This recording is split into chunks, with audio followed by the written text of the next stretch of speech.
கர்த்தருக்கு ஸ்தோத்திரம். Praise the Lord. நம்முடைய தியானத்துக்காக 2 நாளாகமத்தின் புத்தகம் 2ஆம் அதிகாரம் 5-6வது வசனத்தை வாசி. For our meditation, let us open our Bibles to 2 Chronicles chapter 2 verse 5 and 6 please. எங்கள் தேவன் எல்லா தேவர்களை பார்க்கிலும் பெரியவர் ஆகையால் நான் கட்டப்போகிற ஆலயம் பெரிதாயிருக்கும். வானங்களும் வானாதி வானங்களும் அவரை கொல்லக்கூடாதிருக்க அவருக்கு ஒரு ஆலயத்தை கட்ட வல்லவன் யார்? அவர் சந்நிதியில் தூபம் காட்டுகிறதற்கே ஒழிய வேறே முகாந்தரமாய் அவருக்கு ஆலயம் கட்டுகிறதற்கு நான் எம்மாத்திரம்? And the house which I build is great, for great is our God above all gods. But who is able to build him an house, seeing the heaven and heaven of heavens cannot contain him? Who am I then that I should build him an house, save only to burn sacrifice before him? அப்படியே யோவேலின் புத்தகம் 2ஆம் அதிகாரம் 21, 22, 23 இந்த 3 வசனங்களை வாசி. Joel 2:21, 22 and 23 please. தேசமே பயப்படாதே, மகிழ்ந்து களிகூரு, கர்த்தர் பெரிய காரியங்களை செய்வார். வெளியின் மிருகங்களே பயப்படாதேயுங்கள், வனாந்தரத்திலே மேய்ச்சல்கள் உண்டாகும், விருட்சங்கள் காய்களை காய்க்கும், அத்திமரமும் திராட்சை செடியும் பலனை தரும். சீயோன் குமாரரே, உங்கள் தேவனாகிய கர்த்தருக்குள் மகிழ்ந்து களிகூருங்கள். அவர் தக்கபடி உங்களுக்கு முன்மாரியை கொடுத்து உங்களுக்கு முன்மாரியும் பின்மாரியும் ஏற்கனவே வர்ஷிக்க பண்ணுவார். Fear not, O land, be glad and rejoice, for the Lord will do great things. Be not afraid, ye beasts of the field, for the pastures of the wilderness do spring. For the tree beareth of fruit, the fig tree and the vine do yield their strength. Be glad then, ye children of Zion, and rejoice in the Lord your God, for he hath given you the former rain moderately, and he will cause to come down for you the rain, the former rain and the latter rain in the first month. கர்த்தருடைய பரிசுத்த நாமத்துக்கு மகிமை உண்டாவதாக. Praise be to the holy name of the Lord. முதலாவது நான் வாசித்ததான வசனம் நாம் எல்லாருக்கும் அறிந்திருக்கிறது போல, தாவீதின் குமாரனாகிய சாலமோன் தன்னுடைய ராஜ்யபாரத்துக்கு வந்த பிறகு தேவனாகிய கர்த்தருக்கு ஒரு ஆலயத்தை கட்ட வேண்டும் என்று எத்தனித்தார். And as we all know, in the first scripture what we refer to is speaking about the Agag's development took place when the son of David, when he was coronated to be the king in the kingdom, and he had a desire to build and raise up a temple for God. அப்போது தீருவின் ராஜாவுக்கு ஒரு நிருபத்தை எழுதினார். And now during the time he was writing an epistle to king of Tyre. கர்த்தருக்கு ஸ்தோத்திரம். Praise be to the name of the Lord. நான் என் தேவனாகிய கர்த்தருக்கு ஒரு ஆலயத்தை கட்ட எத்தனித்திருக்கிறேன். And I am to build a great house for my God. எங்களுடைய தேவன் எல்லா தேவர்களை பார்க்கிலும் மிகவும் பெரியவர்.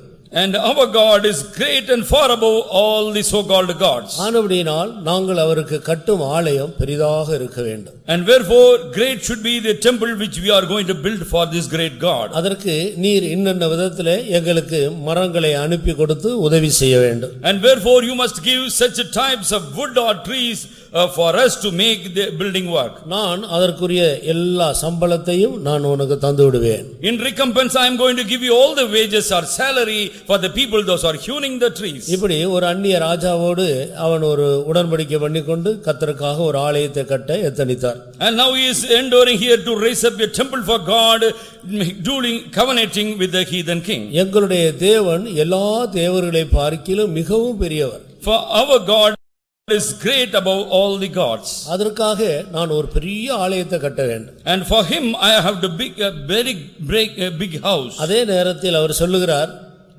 தேவனுக்கு ஆலயத்தை மனிதன் கட்ட முடியாது. And we cannot as a human being raise up or make a building for God. தேவன் அவ்வளவு பெரியவர். And God is far above every sphere. அவருக்கு தூபம் காட்டுகிறதற்கும் பலி செலுத்துவதற்குமே அல்லாமல் வேறு எப்படி ஆலயத்தை கட்ட முடியும்? And we can do only two things, only to offer incense to him or also have sacrifices before him.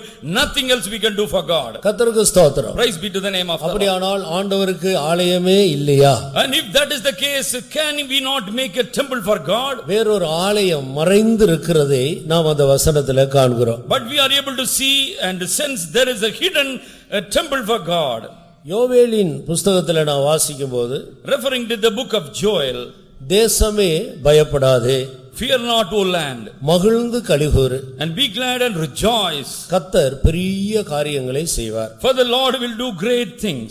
வெளியின் மிருகங்களே பயப்படாதேயுங்கள். Oh, fear not, ye beasts of the field. வனாந்தரத்திலே மேய்ச்சல்கள் உண்டாகும். And there shall be pastures in the wilderness. விருட்சங்கள் காய்களை காய்க்கும். And they will be springing forth the trees bearing fruits. அத்திமரமும் திராட்சை செடியும் பலனை தரும். And the fig tree and the wine shall be yielding their strength.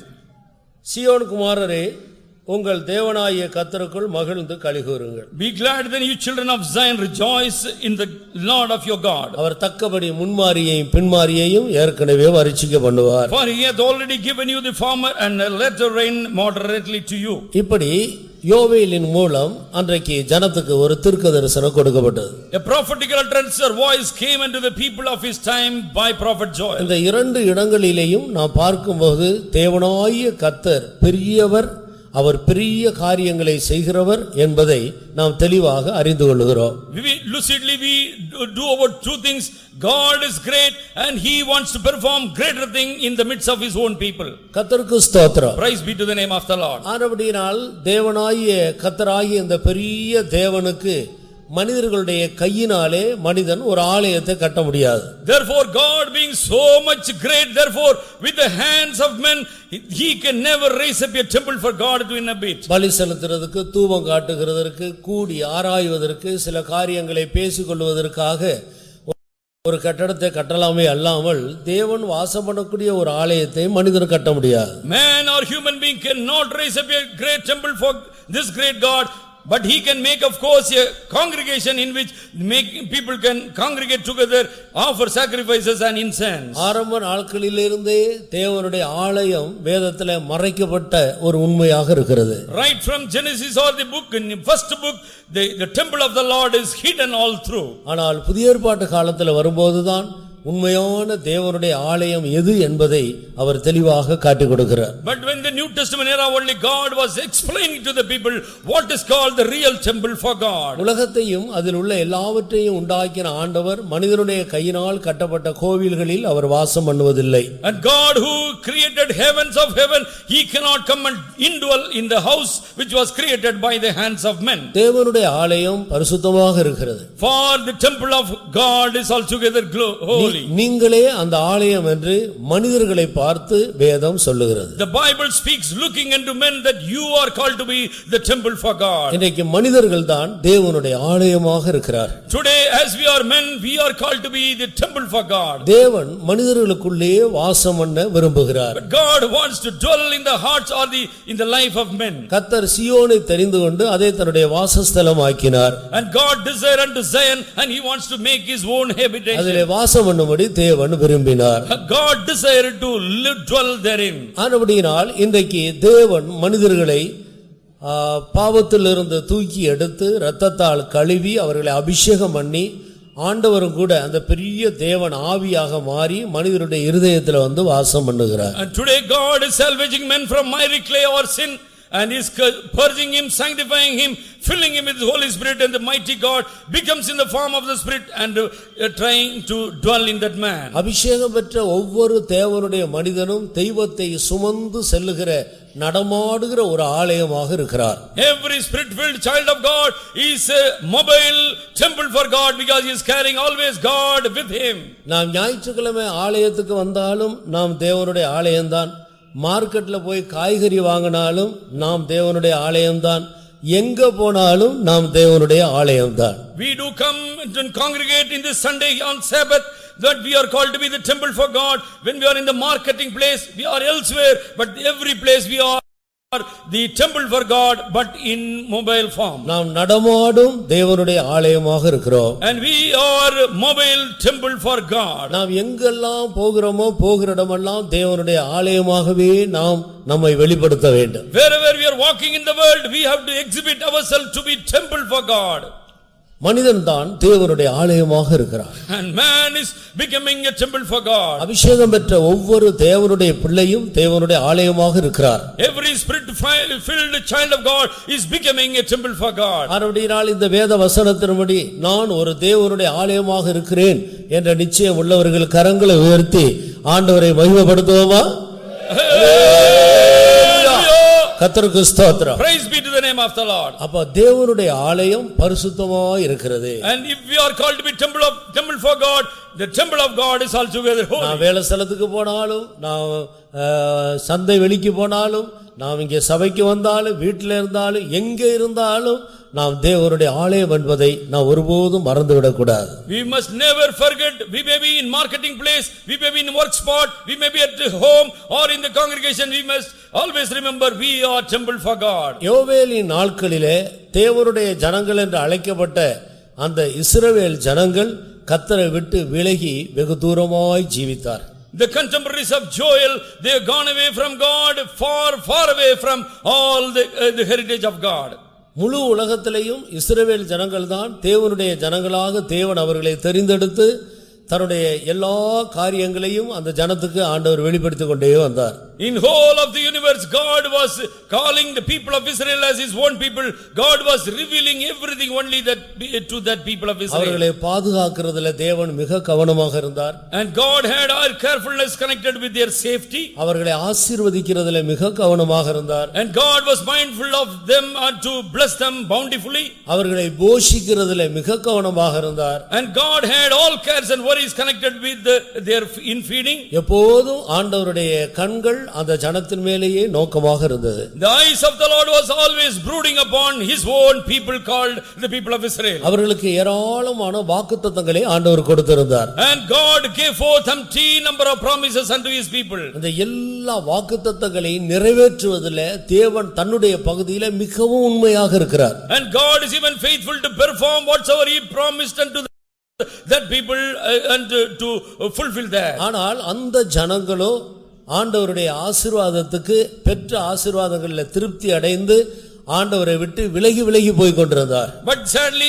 his own people, the people of Israel, they have gone away after inhabiting so much of blessing. They are going far away from God. ஒரே வார்த்தையில் சொன்னால் தன்னை ஆசீர்வதித்த தெய்வத்தை விட்டு அவர் தந்த ஆசீர்வாதங்களை பிடித்துக்கொண்டு அவைகளை தேவனாக வழிபட ஆரம்பித்தார்கள். And in brief you have to explain, the people are holding forth the blessings of the Lord and they have renounced the blessing hand of the Lord from them. சிருஷ்டிகரை தொழுது சேவியாமல் சிருஷ்டியை தொழுது சேவிக்கிற விக்கிரக ஆராதனைக்காரராய் மாறினார். And now they became idolaters.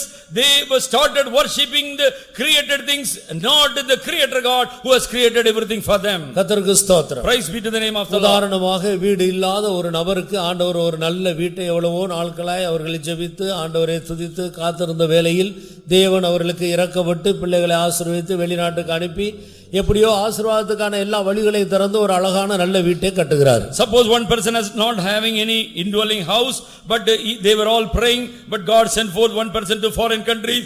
Somehow God was able to give them a good house. Now they are happy in that house. வாடகை வீட்டில் இருந்த நாட்களில் அந்த வீட்டை குறித்து அவர்களுக்கு ஒரு கருத்தும் கவனமும் இல்லை. அவருடைய நேரத்தை எல்லாம் ஜெபிக்கிறதிலையும் துதிக்கிறதிலையும் கூட்டங்களுக்கு வருகிறதிலேயுமே அவர்கள் கவனமாக இருந்தார். But when they were indwelling in a rented house, they did not looking for some house. They all time they were spending for at the feet of the Lord, praying about and to come to the presence of the Lord. சொந்த வீடு கிடைத்த உடனே அதை அலங்கரிக்கிறதிலேயும் அதை சுத்தம் பண்றதிலேயும் அடிக்கடி பொருட்களை மாற்றுகிறதிலேயும் பார்க்கிறதுக்கு ரொம்ப நீட்டா வைத்துக் கொள்ளுகிறதிலேயும் யார் வந்தாலும் அவர்களை அழைத்து கொண்டு வந்து எங்க வீட்டை பாருங்கள் என்று காட்டுகிறதுலையும் இந்த வீட்டை பராமரிக்கிறதுக்கே நேரம் சரியா இருக்கு. ஜெபிக்கிறதுக்கு துதிக்கிறதுக்கு பைபிள் வாசிக்கிறதுக்கு கூட்டங்களுக்கு வர்றதுக்கு நேரம் இல்லை. But when God has offered them a good house their own, and now they do not find any time to read the Bible, to come to the presence of the Lord, to visit even to look for the workers to come in, but they were just beautifying their houses. இப்பொழுது வீடு அவர்களுக்கு தெய்வமாக மாறிவிட்டது. Now the so called house has become an idol like gods for them. வீட்டை பராமரிக்கிறதிலேயும் வீட்டை அழகுபடுத்துறதிலேயுமே தங்களுடைய நேரத்தை எல்லாம் செலவழித்து விடுகிறார்கள். The all lifetime they will be spending on beautifying or digging forth their houses. தேவனிடத்திலிருந்து வீட்டை வாங்கிவிட்ட பிறகு வீட்டை தெய்வமாக வைத்துக்கொண்டு தேவனை விட்டு விடுகிறார். Now after receiving house from God and after inhabiting or being in that house, now they are forgetting about God who gave them. யோபு சொன்னார், கர்த்தர் கொடுத்தார், கர்த்தர் எடுத்தார். Job says God gave and God took it back. கொடுத்த ஆண்டவருக்கு அதை எடுக்கவும் முடியும் என்று அநேகர் நினைக்கிறதில்லை. Many people do not think God who gave is also empowered to take back that blessing also. ஜாதிகளை எல்லாம் துரத்தி 7 ஜாதிகளை 31 ராஜாக்கள் நிறைந்த கானான் தேசத்தில் உள்ள ஜாதிகளை எல்லாம் துரத்தி அந்த தேசத்தை எடுத்து ஆண்டவர் இஸ்ரவேல் ஜனத்துக்கு கொடுத்தார். And in the land of Canaan was inhabited by 7 nations and 31 kings were reigning upon. God outcasted all the kings and the inhabitants and gave to his own people this promised land. வெட்டாத கிணறு, நடாத திராட்சை தோட்டம், கட்டாத வீடுகளை தந்து அவர்களை சுகமாய் குடியிருக்க பண்ணினார். And God made them to live, have a very tranquil, filled, peaceful life in there. When God gave them the wells they have not dug, the vineyards which not planted by them, God gave them the house which they were not making for them. பாலும் தேனும் ஓடுகிற ஒரு தேசமாக இருந்தது. That was the country, a land in which the milk and honey was freely flowing forth. தண்ணீரை சேர்த்து வைக்க வேண்டிய அவசியம் இல்லை. வானத்தின் மழை தண்ணீரால் தேசம் நிறைந்திருந்தது. And they need not to stockpile for irrigation of the land. The heaven was giving forth their showers after showers. இப்படிப்பட்ட ஒரு நல்ல தேசத்தை கர்த்தர் அவர்களுக்கு தந்தார். And God gave them such a goodly land for them to inhabit. அந்த தேசத்துக்குள்ள போன பிறகு, after they stepping into that promised land, அந்த ஜனங்கள் அந்த தேசத்தின் நன்மைகளை எல்லாம் திருப்தியாக புசித்துவிட்டு, and they were able to intake on, enjoy all the pleasures or the fruits thereof. ஜாதிகளை துரத்தி அந்த தேசத்தை எடுத்து இந்த ஜனத்துக்கு தந்த ஆண்டவரை விட்டுவிட்டு தேசத்தின் நன்மைகளில் அவர்கள் திருப்தி அடைந்து விக்கிரக ஆராதனை செய்ய ஆரம்பித்தார்கள். And now they forgot about the God who was driving out the 7 nations and 31 kings and made them to inhabit that land. Now they are idolaters, worshipping the so-called gods of the land. எத்தனை சந்தர்ப்பங்களிலே மறுபடியும் அவர்களுக்கு ஒரு தேசம் இல்லாத அளவுக்கு அந்த யூதர்களை ஆண்டவர் முழு உலகமெங்கும் சிதறடித்து அந்நிய ஜனங்களுக்கு மறுபடியும் அந்த இடத்தை கொடுத்தார் என்று வேதத்தில் நாம் படித்திருக்கிறோம். And we see time and again very often God was driving out his people from that land and make them to scatter abroad on the face of the earth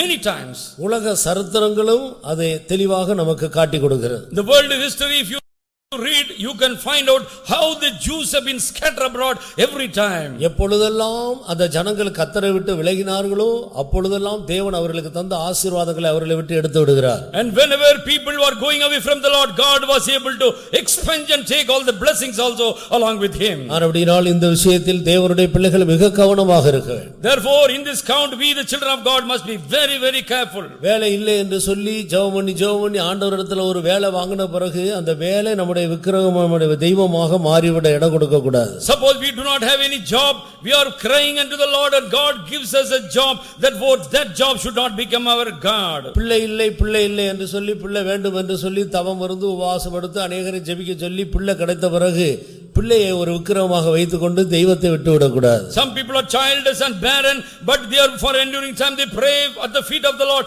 When God gives them a child, the child is becoming God and God is gone away from their house. சிருஷ்டிகரை தொழுது சேவியாமல் சிருஷ்டியை தொழுது சேவித்தார்கள்.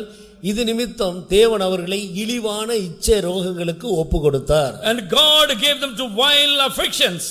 So therefore because they started worshipping the creations, not the creator God. இந்த இடத்துல தான் தேவனுடைய பிள்ளைகளுக்கு மிகுந்த தெளிவு அவசியமாக இருக்கிறது. And here only the people of the Lord must have sobriety in them. தாவீது ஆடுகளை மேய்த்து கொண்டிருந்த போது ஆண்டவரை முன்னால வைத்து ஜீவித்தான். அவன் ஒரு ராஜாவான பிறகும் தெய்வத்தை முன்னால வைத்து ஜீவித்தான். David, when he was rearing of the flock like a shepherd boy, he placed God before him. When he was coronated as a king, there also he placed God before him in his throne. ஆனபடியால் எந்த காலத்திலேயும் நாம் தேவனை விட்டுவிடவே கூடாது. Therefore at any times in any way we must never forget about our God. யோபு சொன்ன வார்த்தையை கவனித்து பாரு. Consider the word kind by Job. என் ஆவி பிரியும் மட்டும் என் உத்தமத்தை என்னை விட்டு விலக்கேன். And I will not refrain or go from integrity until my spirit goes away from me. என் ஆவி என்னை விட்டு பிரிகிற வரைக்கும் நான் ஆண்டவரோடு நான் உண்மையாய் அவருக்கு முன்பாக உத்தமமாய் நடந்து கொள்ளுவேன். And up till my spirit is taken away from me, I shall be faithfully with integrity walking before my God. தாவீது ராஜா மரிக்கும்போது தன்னுடைய மகனை அழைத்து சொன்ன கடைசி வார்த்தைகளை கவனித்து பாருங்கள். Consider the last word David the king was telling back to his son. நான் உனக்கு இங்கே இவ்வளவு சேர்த்து வைத்திருக்கிறேன், இங்கே 4 இடம் வாங்கி போட்டிருக்கிறேன், இங்கே 4 வீடு கட்டி வைத்திருக்கிறேன், அந்த பத்திரமெல்லாம் இங்கே ரொம்ப பத்திரமா வச்சிருக்கிறேன், அந்த பணம் வேற பேங்க்ல இவ்வளவு இருக்கு இப்படி எல்லாம் ஒண்ணும் சொல்ல இல்ல.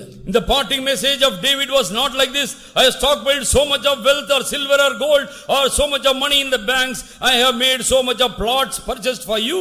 என் குமாரனாகிய சாலமோனே, Oh my son Solomon, பூலோகத்தார் யாவரும் போகிற வழியில நானும் போகிறேன். lo, I am going to go walk like the persons of this world. பூமியில பிறந்த எல்லாரும் மரணம் என்கிற அந்த வாசலின் ஊடாகத்தான் இந்த பூமியை விட்டு கடந்து போக வேண்டும். Every inhabitant on the earth must walk through the gates of the death. One day he must pass on. எல்லாரும் போகிற இந்த வழியிலே நானும் இப்போது போக போகிறேன். I am going to pass the gate of the death and I am going to go away from you.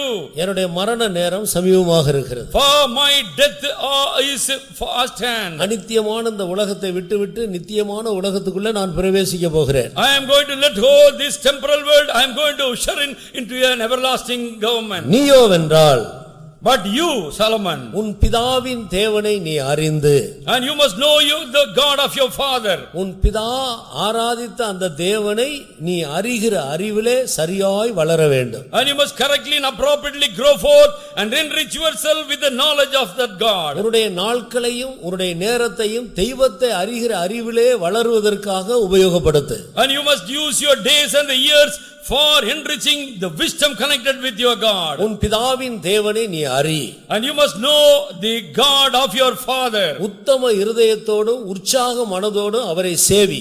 And with integrity and with the fervent heart you must serve him. நீ அவரை தேடினால் உனக்கு தென்படுவார். And if you seek after him you shall surely find him. நீ அவரை விட்டுவிட்டால் அவர் என்றைக்கும் உன்னை விட்டு விடுவார். Suppose perchance if you are letting go his hand, he is going to forsake you. இதுதான் தாவீது தன்னுடைய மகன் சாலமோனுக்கு சொல்லி சொன்ன கடைசி வார்த்தை. This is the parting message David the king played back unto Solomon at the time of his demise. இன்றைக்கு எத்தனையோ தேவனுடைய பிள்ளைகள் ஆசீர்வாதங்கள் பெருகும்போது ஆசீர்வாதங்களை தங்களுக்கு தெய்வமாக்கி கொண்டு ஆசீர்வதித்த தேவனை விட்டு விலகி போகிறார். When they are getting richly the blessings from God, now they are forgetting about the God who is the giver and they are going behind the blessings. என் நாமம் தரிக்கப்பட்ட என்னுடைய ஜனங்கள், my people, those who christened my name upon their forehead, தங்களை தாழ்த்தி, they humble themselves, பாவங்களை அறிக்கை செய்து,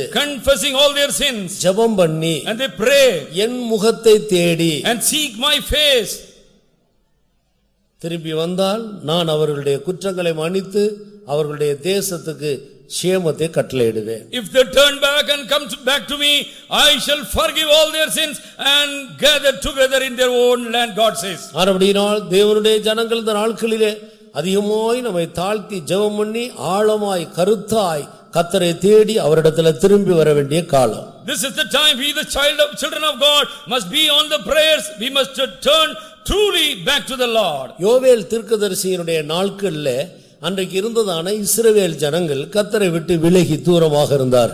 The contemporaries of Joel the prophet, the people have gone far away from God. அப்போதுதான் இந்த யோவேல் தீர்க்கதரிசியை கர்த்தர் தன்னுடைய கரத்தில் எடுத்து அந்த ஜனங்களுக்கு வரப்போற நியாய தீர்ப்பை குறித்து எச்சரித்து தீர்க்க தரிசனமாக அறிவிக்கிறார். And at this juncture only God was taking hold of Joel and he is giving his word and admonishing the people what is in store for them ahead. கிமு 800 ல இருந்து 750 வரைக்கும் இந்த காலங்கள் நடைபெற்றது. The Joel's time was BC 800 to BC 750. கர்த்தருக்கு ஸ்தோத்திரம். Praise be to the name of the Lord. இந்த நாட்கள்ல தான் இந்த தீர்க்கதரிசியின் மூலம் தேவன் அந்த ஜனத்தோடு பேசிக் கொண்டு வருகிறார். And during this time only God was speaking unto his own people. தேசம் கர்த்தரை விட்டு விலகி போய் கொண்டிருக்கிறது. The country is whirling away, going away from God.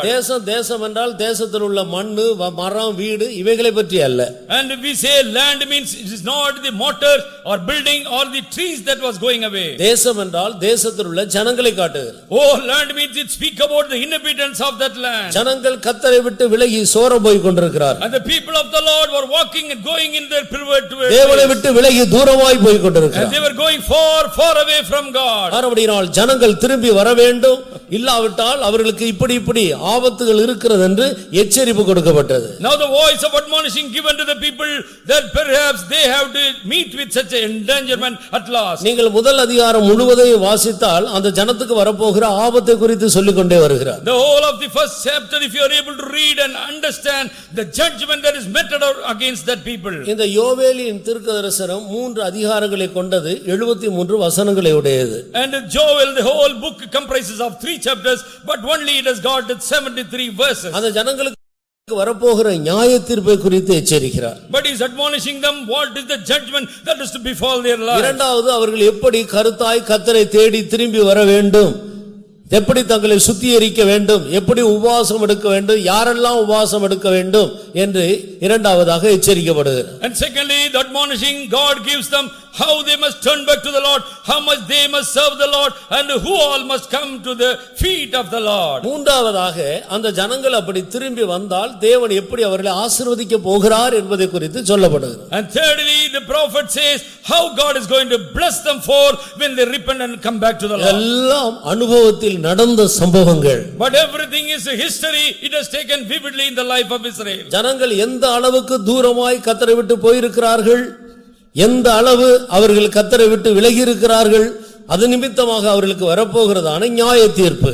And to what degree extent the people of the Lord deviated from God, drifted from him, and what is the judgment that is to come upon them. இரண்டாவதாக அவர்கள் எந்த அளவுக்கு அவர்கள் திரும்பி வர வேண்டியதாக இருக்கிறது, எப்படி திரும்பி வர வேண்டும். And secondly, to which level they must make maneuver and come back to the Lord, into which level they must humble themselves to the Lord. மூன்றாவதாக அவர்கள் திரும்பி வந்த பிறகு தேவன் எப்படி அவர்களை ஆசீர்வதிக்க போகிறார் என்பதை பற்றி. And thirdly, he speaks how God is going to bountifully restore back all the blessings again. இப்படி இந்த 3 அதிகாரங்களிலேயும் தேவன் தன்னுடைய ஜனத்தோடு இடைபடுகிறதை நாம் பார்க்கிறோம். Herein God is moving with his people, communicating to them the judgments. அதற்காக அந்த நாட்களில் இந்த யோவேல் என்ற தீர்க்கதரிசியை கர்த்தர் தன்னுடைய கரத்தில் எடுத்து உபயோகப்படுத்துகிறார். And for this call God was using Joel, take him in his hand, and God was using him. தேவன் ஆவியாக இருக்கிறார். And for God is spirit. சரீரத்தில் மாமிச சரீரத்தில் இருக்கிற மனிதர்களோடு தொடர்பு கொள்ளும்படி இந்த மனிதனுக்கும் ஆவியா இருக்கிற தேவனுக்கு இடையில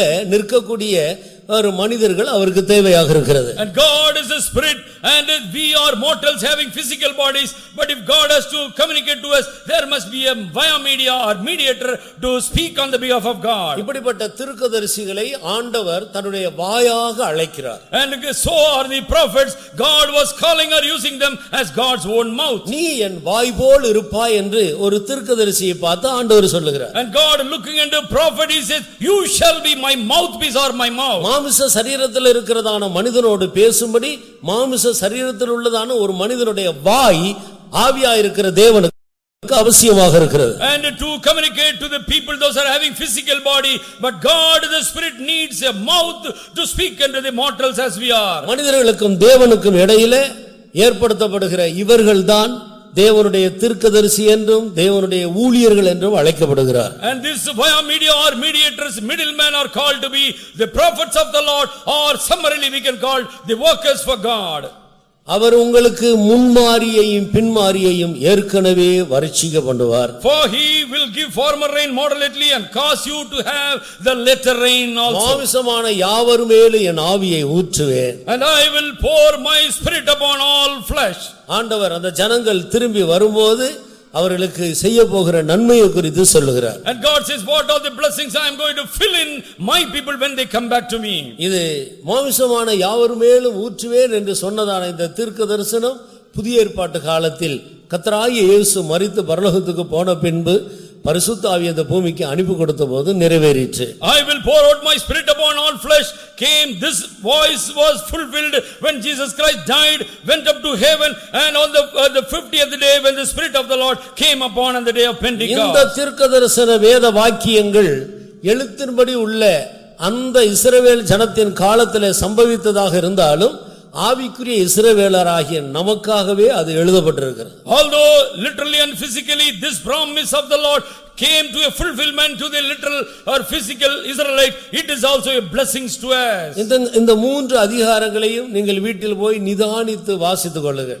Very prudently make a thorough reading all these 3 chapters at home. இதிலே தேசமே பயப்படாதே மகிழ்ந்து கலிகூரு கர்த்தர் பெரிய காரியங்களை செய்வார் என்ற அந்த ஒரு வசனத்தில் உள்ள ஒரு சில கருத்துக்களை நான் உங்களோடு பகிர்ந்து கொள்ள ஏவப்படுகிறேன். And I am been inspired by the Spirit of the Lord to share the hidden blessing that is found in 2:21. Fear not, O land, and be glad, God is going to do great things in your midst. இதற்கு முன்பு பல சந்தர்ப்பங்களில் இந்த வசனத்தை நான் ஒரு கோணத்தில் ஆராய்ந்து பார்த்திருக்கலாம். And we must have meditated the same divine word elsewhere at any time formerly. ஆனால் இன்றைக்கு இருக்கிற நம்முடைய ஆவிக்குரிய நிலவரங்களுக்கு ஏற்ற விதத்தில் இந்த வசனத்தின் ஊடாக தேவன் நம்மோடு இடைபடுகிறதான காரியங்களை சிந்திக்க கர்த்தர் நமக்கு உதவி செய்வார். And God, may the Lord enable us to meditate upon the inspired word through which God wants to speak to us. இங்கே முதலாவது தேசமே பயப்படாதே மகிழ்ந்து கலிகூரு என்று சொல்லுகிறார். Firstly, God says, fear not, O land, be glad and rejoice. கர்த்தர் பெரிய காரியங்களை செய்வார் என்று ஆண்டவர் சொல்றதுக்கு பதிலா யோவேல் தீர்க்கதரிசி ஆண்டவருடைய வார்த்தையை ஜனங்களுக்கு கொடுக்கிறார். For the Lord will do great things. This is the voice of the Lord. But nevertheless, prophet Joel is speaking the word of God to the people. நம்முடைய தேவன் பெரியவர். Our God is a great God. அவர் எப்போது பெரிய காரியங்களை செய்ய விரும்புகிறார். And he is desirous to do mighty great things because he is great.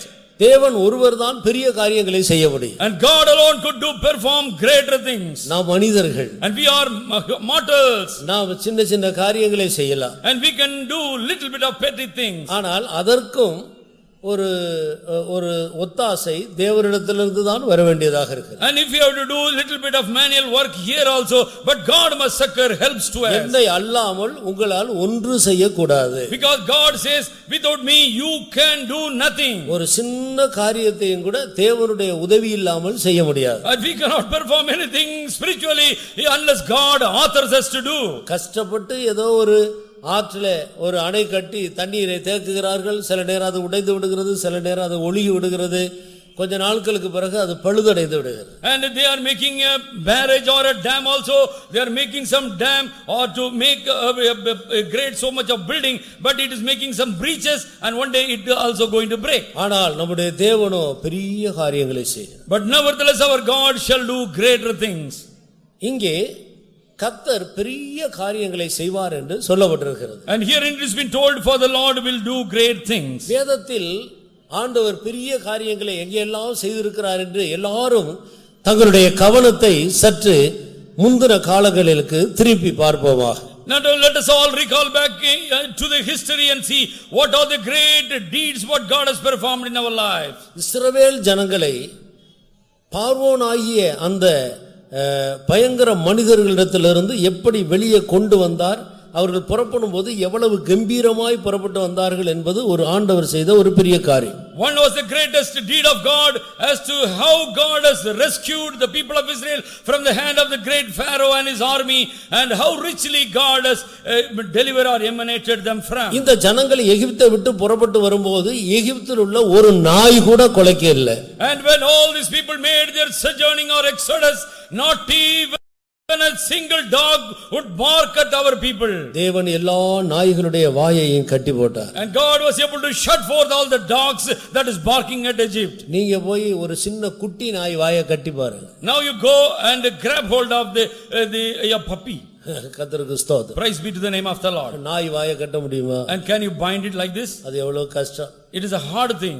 கர்த்தருக்கு ஸ்தோத்திரம். Praise be to the name of God. எகிப்தில் உள்ள லட்சக்கணக்கான நாய்களுடைய வாயை தேவன் கட்டினார். There were lakhs of or innumerable number of dogs were there, but God was binding the mouths of all the dogs. தானியேல் என்ற தன்னுடைய மனிதனுக்காக சிங்க கவியிலே சிங்கங்களின் வாய்களை தேவன் கட்டினார். And for the sake of his own person Daniel, God was able to bind the mouths of the lions in the lions den. Shadrach Meshach Abednego என்பவர்கள் 7 மடங்கு ராஜாவால் ஏற்படுத்தப்பட்ட அக்கினி சூளையில போடப்பட்ட போது அக்கினியினுடைய வல்லமையெல்லாம் தேவன் கட்டி போட்டார். And when the Shadrach, Meshach and Abednego with the 7 times vehement fiery furnace they were cast in, but God was able to stop the fervence of the heat upon them. அந்த தானியேல் என்ற தேவனுடைய மனிதனை தூக்கி போட்ட இது சாத்ராக் மேஷாக் ஆபேத்நேகோ என்ற இந்த தேவனுடைய மனிதர்களை தூக்கி போனவர்களே அக்கினி பற்றி எரித்து விட்டது.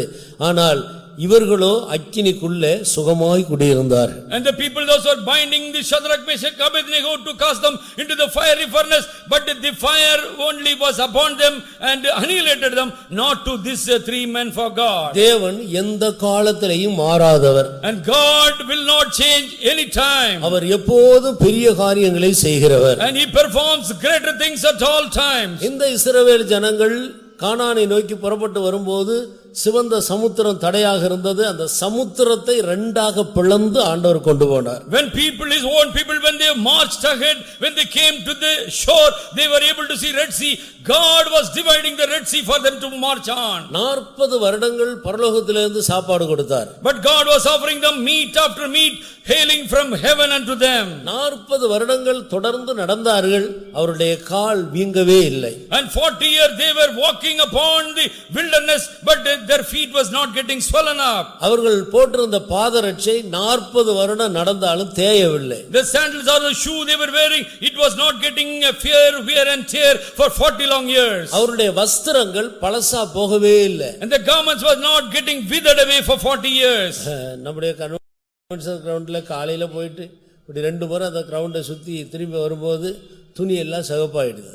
But in convention ground, if we walk from morning to evening and come back, all the garment is getting filthy. 40 வருடங்கள் நடந்தார்கள். But they walked our people for 40 years. அவருடைய வஸ்திரங்கள் பழசாய் போகவில்லை. Their garments are not getting withered away. தேவன் பெரிய காரியங்களை செய்தார். And God was doing greater things for them. புரண்டு இருகரையும் புரண்டு வந்த யோர்தானை பின்னிட்டு திரும்ப போக பண்ணினார். And God made it to heap back the Jordan that was flooding like the great river. பாருங்க தேவன் செய்கிற காரியங்களை பாருங்க. See what manner of wonderful deeds of God. இவ்வளவு பெரிய காரியங்கள் செய்தாலும் இதெல்லாம் தேவனுடைய பார்வையில் அற்பமான காரியமாக காணப்படுகிறது. Although these deeds of God are wonderful to us, but for God to perform this is very very insignificant. இதை பார்க்கிலும் பெரிய காரியங்கள் ஏராளம் உண்டு. And so much more great things God can still do to us. நம்முடைய தேவன் பெரிய காரியங்களை செய்கிற தேவன். For our Lord will do great things. இவைகள் எல்லாவற்றையும் விட ஒரு பெரிய காரியத்துகளில் ஒன்று என்னவென்றால் ஒரு மனிதன் ரட்சிக்கப்படுவது பெரிய காரியம். More than all the peripheral things what we enumerated, but the salvation offered to man is greater above everything. ஒரு பாவி நீதிமானாக மாறுவது அது தேவனால் வருகிற பெரிய காரியங்களில் ஒன்று. And the great reward of recompense is the salvation offered to a sinner. He is becoming a saint now.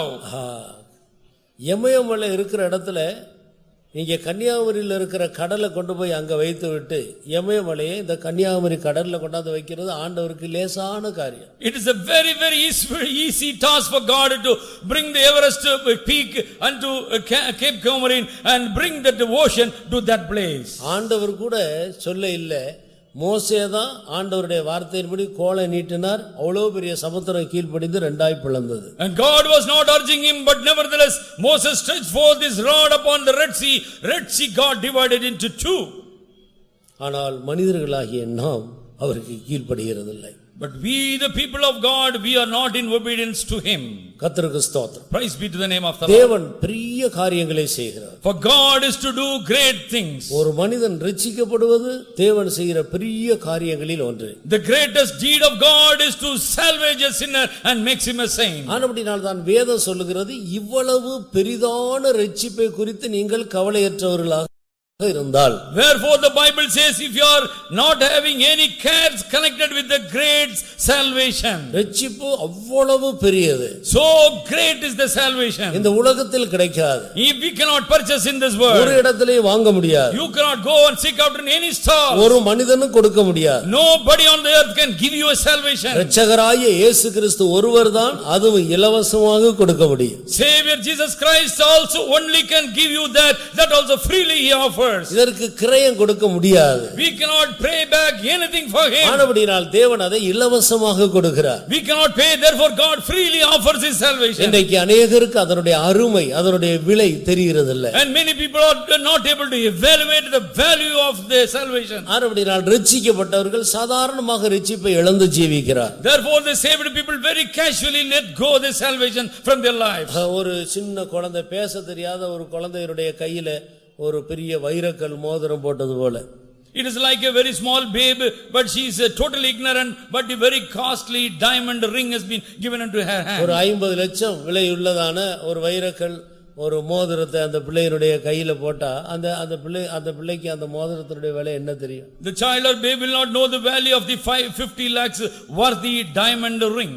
யாராயிலும் ஒரு சின்ன சாக்லேட் மிட்டாய் ஒரு 25 பைசாக்கு வாங்கிட்டு வந்து கொடுத்துட்டு இந்த மோதிரத்தை கழட்டிட்டு போய்டும். And for 25 paisa chocolate has been offered to the child, you can very easily take that ring from her. அந்த பிள்ளைக்கு அதனுடைய விலை தெரியறது இல்ல. The child will not know the value of that. அதுபோல ரட்சிக்கப்பட்ட எத்தனையோ பேருக்கு அதனுடைய விலை தெரியாதபடியினால் ரட்சிப்பை இழந்து விடுகிறார். Therefore sadly the saved people do not know the value of salvation, therefore freely they are forgetting about their salvation. ரட்சிப்பை இழந்தால் ஒரு பெரிய தண்டனை உண்டுதான் வேதம் சொல்லுகிறது. The Bible says we are giving up the salvation, there is going to be a great judgment. கர்த்தர் பெரிய காரியங்களை நம்முடைய சொந்த வாழ்க்கையிலேயும் குடும்பத்திலேயும் தொழிலிலேயும் செய்ய ஆயத்தமாக இருக்கிறார். And God is already ready to do a greater thing in our life, in our families, in our business. அப்ப தேவன் பெரிய காரியங்களை என்னுடைய வாழ்க்கையிலே, என் குடும்பத்திலே, பிள்ளைகளுக்குள்ள, என் தொழிலிலே செய்ய வேண்டும் என்று விரும்புகிறவர்கள் கரங்களை உயர்த்தி ஆண்டவரை மகிமைப்படுத்துங்க. Hallelujah. தேவன் பெரிய காரியத்தை செய்ய வேண்டுமானால் நாம் நம்முடைய பகுதியில 3 சின்ன காரியம் செய்ய வேண்டும். If God has to do this greater thing in our life, in our side, to us word, we have to do small 3 things. யார் எந்த மனிதன் இந்த 3 சின்ன காரியம் செய்கிறார்களோ அவர்களுக்குள்ள தேவன் பெரிய காரியங்களை செய்ய ஆயத்தமாக இருக்கிறார். And who is able to perform these small petty things 3, and God is able to do a greater things in his life. நாம் செய்ய வேண்டிய 3 சின்ன காரியங்கள் என்ன? What are the 3 small things we have to perform ourselves? இந்த வசனத்திலே 3 மனிதர்கள் செய்ய வேண்டிய 3 சிறிய காரியங்களையும் தேவன் செய்கிற பெரிய காரியத்தையும் நாம் பார்க்கிறோம். In this particular divine word we can see the 3 things what we men have to do, what God has to do as a reward of recompense. மனிதர்களுடைய பகுதியிலே நாம் செய்ய வேண்டியதான 3 காரியங்கள் என்ன? And we the men, what is the 3 small things we have to do? ஒன்று, தேசமாக மாற வேண்டும். Firstly we must become a land for God. நீங்கள் முதல் அதிகாரத்திலே 6வது வசனத்திலே வாசித்தால் என் தேசம் என்று ஆண்டவர் உரிமை பாராட்டுகிறார். In first chapter verse 6 God says it is my nation. ஆண்டவர் இங்கே உரிமை பாராட்டுகிறதான அந்த தேசம் எது? And why God is calling that one as his own land? வாசியுங்கள்.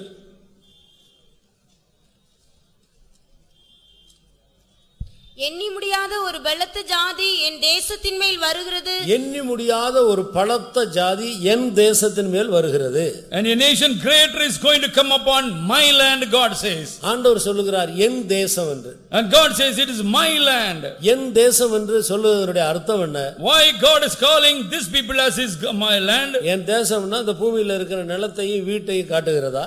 My land means it is the parcel of the ground or the house that we have. இதெல்லாம் வெந்து உருகி போக போகிறது. But one day it is going to be fervently melted with the fire. இவைகள் அநித்தியமானவைகள். This is all temporal things. இவைகள் அசையக்கூடியவைகள். This is all shakeable or movable things. இதை ஆண்டவர் தன்னுடையது என்று உரிமை பாராட்ட வேண்டிய அவசியம் இல்லை. And God need not to call these all temporal things as his land. என் தேசம் என்றால் இந்த அழிந்து போகிற தேசத்துல குடியிருக்கிறதான ஆண்டவருடைய ஜனங்களை தான் அவர் என் தேசம் என்று சொல்லுகிறார். And here in my land means God is speaking unto his own people, those who are living as a part of him. அப்ப எண்ணி முடியாத ஒரு பலத்த ஜாதி என் தேசமாகிய என்னுடைய ஜனத்தின் மேல் வருகிறது. For a nation which is strong and without number is going to come upon my land. என் ஜனத்தை அழிக்கும்படி ஒரு பலத்த ஜாதி வருகிறது. A strong nation is going to come again, rage up against my own people. ஆனபடியால் ஆண்டவர் அவருடைய தேசத்தை பார்த்து இப்படி சொல்லுகிறார். Therefore looking into his own land God says like this. தேசமே நீ பயப்படாதே. Oh fear not my my land. இந்த தீர்க்க தரிசனம் எல்லாருக்குரியதல்ல. This prophetical word is not universally to all. அவருடைய தேசம் என்று அழைக்கப்படுகிற அவருடைய ஜனத்துக்குரியது. And it is part and parcel of the people those are called to be God's own land. பெற்றோர்கள் தங்களுடைய பிள்ளைகளுக்கு எத்தனையோ பிராமிஸ் பண்ணுகிறார். And the parents do offer so many promises to their words. அதெல்லாம் பக்கத்து வீட்டுக்கார பிள்ளைகள் வந்து அன்றைக்கு உங்க பிள்ளைகளுக்கு நீங்க இப்படி சொன்னீங்களே எங்களுக்கும் கொடுங்கன்னு கேட்க முடியுமா? You suppose the neighborhood the people they will come. That day you are telling to your children like this, can it be ours also? நான் என் பிள்ளைகளுக்கு தான் சொல்றேன். Oh, this promise I only extended to my child. ஆனபடியால் தேவன் தன்னுடைய ஜனத்துக்கு சொல்லுகிறார். Therefore God is speaking unto his own people. ஆனபடியால் ஆண்டவர் பெரிய காரியத்தை நமக்கு செய்ய வேண்டுமானால் நம்முடைய பகுதியிலே நாம் இன்றைக்கு செய்ய வேண்டிய முதல் காரியம் நாம் ஆண்டவருடைய தேசமாக நம்மை பாதுகாத்துக் கொள்ள வேண்டும். Firstly, if God has to do wonderful things in us and to us word we have to do one small thing, that we have to become the land for God. பழைய ஏற்பாட்டு காலத்திலே இஸ்ரவேல் எழுத்தின்படி மாமிசத்தின் கையினால் விருத்த சேதனம் பண்ணப்பட்ட அந்த இஸ்ரவேலர் தான் ஆண்டவருடைய தேசம். And God's own land literally or physically was the people those who are circumcised physically by themselves. பைபிள்ல சொல்லப்பட்டிருக்கிற எல்லா வாக்குத்தத்தங்களும் அவர்களுக்கு தான் சொந்தம். All the promises enumerated in the Bible is belonging to only Israelites. ஒரு பெலிஸ்தியன் அதை உரிமை பாராட்ட முடியாது. Philistine neighborhood he can never stake claim upon that. ஒரு அசீரியன் அதை உரிமை பாராட்ட முடியாது. Assyrians can never look into the promise of the Lord. ஒரு அம்மோன் ஒரு மோவாபியன் அதை உரிமை பாராட்ட முடியாது. Ammonites and Moabites can never look into the promise of the Lord. ஒரு அமலேக்கியன் அதை உரிமை பாராட்ட முடியாது. Amalekites can never stake claim upon the promise of the Lord. ஒரு யூதன் தான் அதை உரிமை பாராட்டலாம். Every Jew has got the liberty to stake claim of the Lord. கர்த்தர் உன்னுடைய வாழ்க்கையிலே பெரிய காரியத்தை செய்ய வேண்டுமானால் நீ ஒரு யூதனாக மாற வேண்டும். If God has to do greater things in your life, you must become a Jew for God. யூதன் என்றால் யாரை காட்டு? And who a Jew denotes? எழுத்தின்படி அந்த இஸ்ரவேலரை காட்டினாலும் இன்றைக்கு மெய்யான யூதர்கள் என்று சொல்லுகிறவர்கள் இயேசு கிறிஸ்துவின் இரத்தத்தால் பாவங்கள் போக கழுவப்பட்டவர்கள். And Jewish people mean the people those who are inhabiting Israel of the past, but spiritually we the people those who have been washed by the blood of God called to be the real Jews. தேவனுடைய ஆவியினால் அபிஷேகம் பண்ணப்பட்டவர்கள். Every spirit filled people of the Lord by his Holy Spirit. இவர்கள்தான் உள்ளத்திலே யூதராக மாறினவர்கள். And they become Jew within their hearts. இவர்கள் கையினால் மாம்சத்திலே விருத்த சேதனம் பண்ணப்படவில்லை. And they were not circumcised physically with their hands. இவர்கள் இருதயத்திலே விருத்த சேதனம் பண்ணப்பட்டவர்கள். But they have done something, the circumcision within their hearts. ஆனபடியால் இன்றைக்கு ஒரு மனிதனுடைய வாழ்க்கையிலே தேவன் பெரிய காரியங்களை செய்ய வேண்டுமானால் முதலாவது அவன் தேவனுடைய தேசமாக மாற வேண்டும். Firstly, if God has to do a greater thing in the life of a man, firstly he must become the land for God. தேவனுடைய பிள்ளையாக தன்னை காத்துக்கொள்ள வேண்டும். In other work up he must become or save himself as a child of God. பாவங்கள் போக கழுவப்பட்ட அனுபவத்தை இரட்சிப்பின் அனுபவத்தை ஜாக்கிரதையாய் பாதுகாத்துக் கொள்ள வேண்டும். Very very carefully he must keep forth or keep in store the salvation offered to him by washing by his blood. நீங்கள் இரட்சிப்பை இழந்து போனால் இந்த வேதத்தில் சொல்லப்பட்டிருக்கிற ஒரு வாக்குத்தத்தத்துக்கும் நீங்கள் பங்காளிகள் அல்ல. Lest by any chance if you are losing your salvation, you are not having liberty to stake claim of any of the promise of the Lord. உங்கள் மேலே ஆண்டவருக்கு ஒரு பிடியும் இல்லாமல் போகிறது. And God cannot stake claim upon you as his heritage also. உங்களுக்கும் தேவனிடத்தில் ஒரு உரிமை இல்லாமல் போகிறது. And so you will not have any connection whatsoever with your God. ஆனபடியால் ஒரு மனிதன் ஆண்டவருடைய தேசமாக தன்னை ஜாக்கிரதையாய் காத்துக்கொள்ள வேண்டும். Therefore every man must very carefully he must make himself to God's own land. தன்னை ஒரு ஆவிக்குரிய உள்ளத்தில் யூதனான அந்த யூத அனுபவத்துக்குள்ள தன்னை காத்துக்கொள்ள வேண்டும். And he must keep himself to be a Jew because he is made as a Jew within his heart. நீங்கள் இரட்சிப்பை இழந்துவிட்டு தேவனுடைய ஆசீர்வாதங்களை எதிர்பார்க்க கூடாது. Do not look for any of the blessing of the Lord when the salvation is gone from us. நீங்கள் எந்த இடத்தில் இரட்சிப்பை இழந்து கர்த்தரை விட்டு விலகி அந்த இடத்துக்கு திரும்பி வர வேண்டும். And you must come back to the very place in which from which you have gone away from God. ஒரு யூத ஸ்திரீதான் நகோமி. And Naomi was a Jewish woman. அவள் எருசலேமை விட்டு போய்விட்டாள். And she has gone away from Jerusalem. Moab ஜனத்தோடு போய் அவள் தன்னுடைய பிள்ளைகளுக்கு பெண் எடுத்து தொடர்பு கொண்டாள். And she went and made connections or negotiation with the Moabite woman and it was wedlocked all her sons. Moab தேசத்துல இருக்கிற வரைக்கும் அவள் அடிக்கு மேல அடி அவள் நிந்தைக்கு மேல நிந்தை தான் அனுபவித்துக் கொண்டிருந்தாள். But she was able to get scourges upon scourges and blow after blow when she was dwelling in Moabite land. அவள் புருஷனை இழந்தாள். She lost her husband. இரண்டு பிள்ளைகளையும் இழந்தாள். The 2 sons are also gone. கடைசியாக வெறுமையாக தனித்தவளாக வர வேண்டியதாக இருந்தது. Now she had to walk back to Bethlehem empty handed and freely by herself. தன் ஜனத்தை ஆண்டவர் சந்தித்தார் என்று கேள்விப்பட்டாள். But she was given to understand God has met his own people. அவள் திரும்பி வருகிறாள். Now she is walking back. எல்லாரும் அவளை பார்த்து ஆச்சரியப்படுகிறார். And all people are looking at the posture and they were awesome. இவள் நம்மளை விட்டு போன நகோமி போல தெரிகிறதே. And apparently she seemed to be Naomi who has gone away from us. நகோமினா சந்தோஷம்னு அர்த்தம். Naomi means full of mirth. என்னை நகோமின்னு சொல்லாதீங்க. And she says, don't call me Naomi anymore. சர்வ வல்லவர் எனக்கு கசப்பை கட்டளையிட்டார். But God the Almighty has commanded bitterness in my life. சரியா சொன்னா சர்வ வல்லவருடைய கசப்புக்கு நான் உரியவளாக நான் மாறிவிட்டேன்னு சொல்லணும். And she must say that I have become a bitter pill in the sight of the Lord by myself. ஏன் ஆண்டவர் கசப்பை கட்டளையிட்டார்? Why God has commanded the bitterness to creep in? நீ எருசலேமை விட்டு போகாமல் அங்கே இருந்திருந்தால் இந்த கசப்பு உனக்கு வந்திருக்குமா? Will the bitterness could have crept in your life if you had stayed back in Bethlehem, not going away from Jerusalem? சபை கூடி வருதலை விட்டு விடாதிருங்கள். And do not let go the congregation of the Lord. அப்போஸ்தலருடைய உபதேசத்திலும் அந்யோன்யத்திலும் அப்பம் புக்குதலிலும் ஜெபம் பண்ணுவதிலும் உறுதியாய் தரித்திருங்கள். And be steadfast and abide in the breaking of the bread, in the communion of the saints, and in prayers and fellowship. சிலர் ஞாயிற்றுக்கிழமை மட்டும் வந்து நோவா பேழையில் அந்த காக்கா வந்துட்டு போறது போல ஞாயிற்றுக்கிழமை மட்டும் வந்து போகிறவர்களை போல இருக்கிறீர்கள். And some people are just visiting us as the raven that was flying back to Noah's ark. They used to visit us only on Sabbath day and walk back. வருஷத்துல ஒரு தடவை எம்ப்ளாய்மென்ட் ஆபீஸ் கார்டு ரினியூவல் பண்ணிக்கிறது போல. It is like we renew our registration at the employment office. வாரத்துல ஒரு முறை வந்து எட்டி பார்த்துட்டு செத்தா அடக்கம் பண்ண மறந்துடாதீங்க, அதுக்காக நான் வந்துட்டு போறேன்றது போல. And just to renew our membership, because if I die, please bury me in your cemetery, for that they will come. இப்படி இருந்தால் ஒரு தேசமாக காணப்பட முடியாது. And if you are having this posture, you can never become God's own land. நீ அப்போஸ்தலருடைய உபதேசத்திலே உறுதியா இருக்க வேண்டும். And you must steadfastly be in the doctrine of the apostles. அவர்களோடு அந்யோன்யமாக இருக்க வேண்டும். And you must have a knitted fellowship with them. நீங்கள் எங்கு போகிறீர்கள், எங்கு வருகிறீர்கள், என்ன செய்கிறீர்கள், உங்களுடைய ஆவிக்குரிய நிலவரங்கள் என்ன என்பதை அப்பப்போது ஆசாரியரிடத்தில் காட்டிக்கொண்டு ஜீவிக்க வேண்டும். And you must always expressly speak to them, where are you going, what are you doing, what is your future work. இதுதான் அந்யோன்ய ஐக்கியம். This is called the knitted fellowship of the saints. சிலர் என்னிடத்துல வந்து நான் அந்த ஊருக்கு போறேன்னு சொல்லுவாங்க. Some people will say, Pastor, I am leaving this place. நான் சில நேரம் கேக்குறது போகிறது அவசியமானு கேட்பேன். And I will ask, is it necessary for you to go? அவசியம் போகிறதா இருந்தா போ சொல்லிடுவேன். If it is needful, you can always go. இல்லாவிட்டால் தேவையானு கேட்பேன்.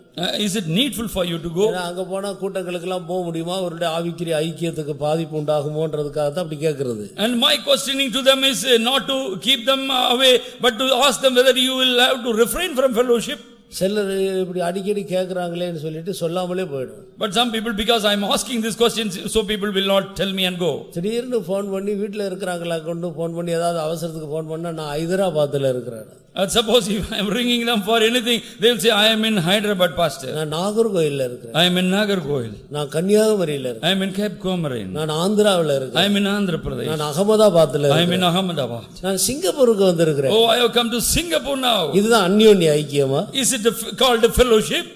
நீ அப்போஸ்தலருடைய உபதேசத்திலும் அந்யோன்யத்திலும் அப்பம் புக்குதலிலும் ஜெபம் பண்ணுவதிலும் உறுதியாய் தரித்திருக்க வேண்டும். இதுதான் தேசம்.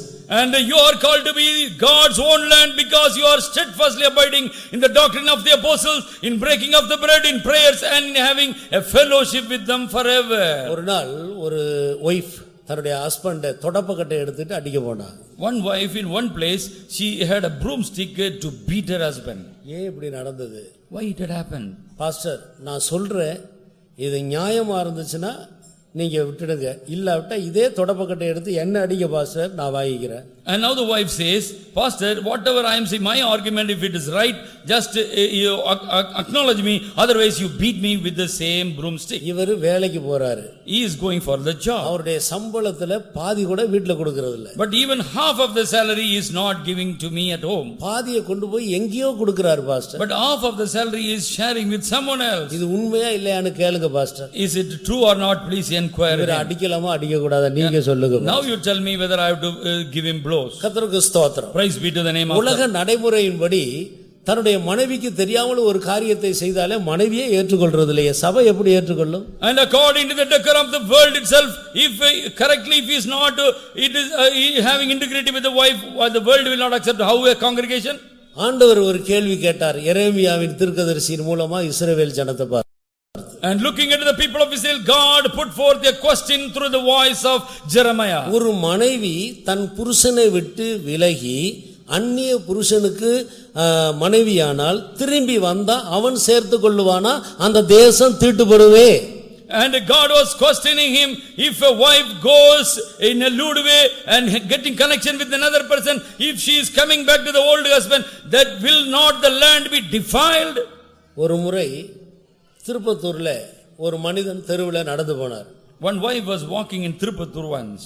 கையில கத்தி இருந்தது. But she had a knife with her.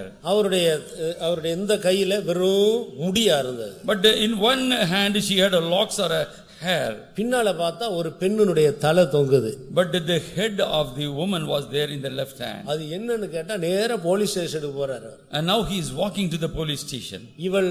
இவள் எனக்கு துரோகம் பண்ணி விட்டாள், அதனால நான் அவளை கொலை செய்துட்டேன், என்ன கைது பண்ணிக்கொள்ளு. And now you can put the scuff upon me because she was against all. புருஷனுக்கு துரோகம் பண்ண மனைவியை புருஷன் ஏற்றுக்கொள்றது இல்ல. If the treachery is meted out by the wife, husband will never accept her. நீ ஐக்கியத்துக்கும் உபதேசத்துக்கும் சத்தியத்துக்கும் துரோகம் பண்ணினால் சபை எப்படி ஏற்றுக்கொள்ளும்? How the congregation will accept if you are having treachery for the doctrines or the truth? சபை கிறிஸ்துவுடைய சரீரம். And the church is called to be the body for Christ. கர்த்தராகிய இயேசு கிறிஸ்துவுடைய சரீரம் தான் சபை.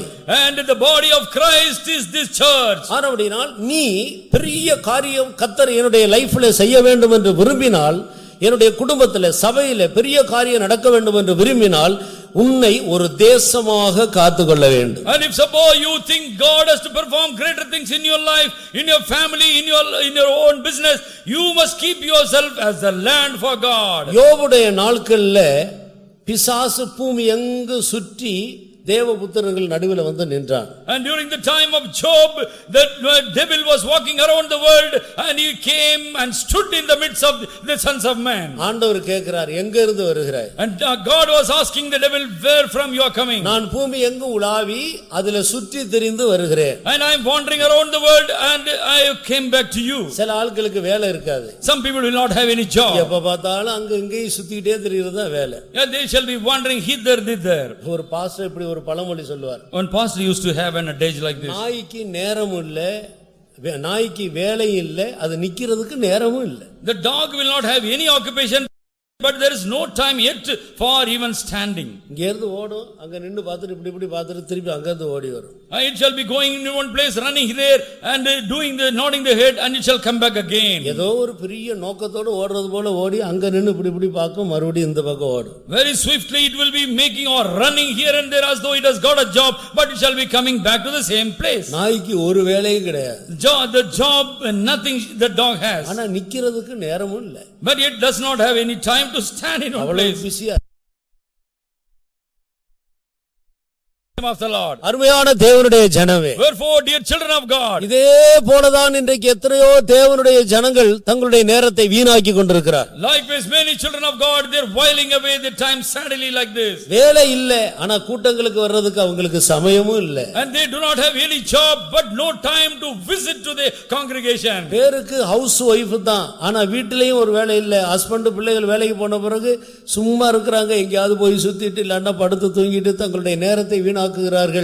தேவ சமூகத்துக்கு வர நேரம் கிடையாது. The title offered to them is housewife, but after the husband or children departs from school or the offices, they do not have any work. They shall simply couch down. நீ ஒரு தேசமாக இருக்க வேண்டுமானால், And if you have to become God's own land, அப்போஸ்தலருடைய உபதேசத்திலே அந்நியோன்யத்திலே அப்பம் புக்கிறதில்ல, ஜெபம் பண்ணுவதில்ல தரித்திருக்க வேண்டும். and you must abide steadfastly in the apostles' doctrine and also in the fellowship and in breaking of the bread and prayers. புதிய ஏற்பாட்டு காலத்தில் இவர்களை பார்த்து தான் ஆண்டவர் என் தேசம் என்று சொல்லுகிறார். In New Testament era, God looking into this brand of people as my own land. ஒழுங்கா சுத்திகரிப்பு கூட்டத்துக்கு வந்து சுத்திகரித்து ராபோதன் எடுக்க வேண்டும். And you must correctly come to the sanctification meeting and be a partaker in the breaking of the bread. எந்த நேரமும் ராபோஜனம் எடுக்க ஆயத்தமாக இருக்கு. And you must be always ready to take or be partakers of the bread. நான் சுத்திகரிப்பு கூட்டத்துக்கு வர இல்ல, அதனால நான் ராபோஜனம் எடுக்கலைன்னு சொல்லக்கூடாது. And don't say I am not able to come to the sanctification meeting,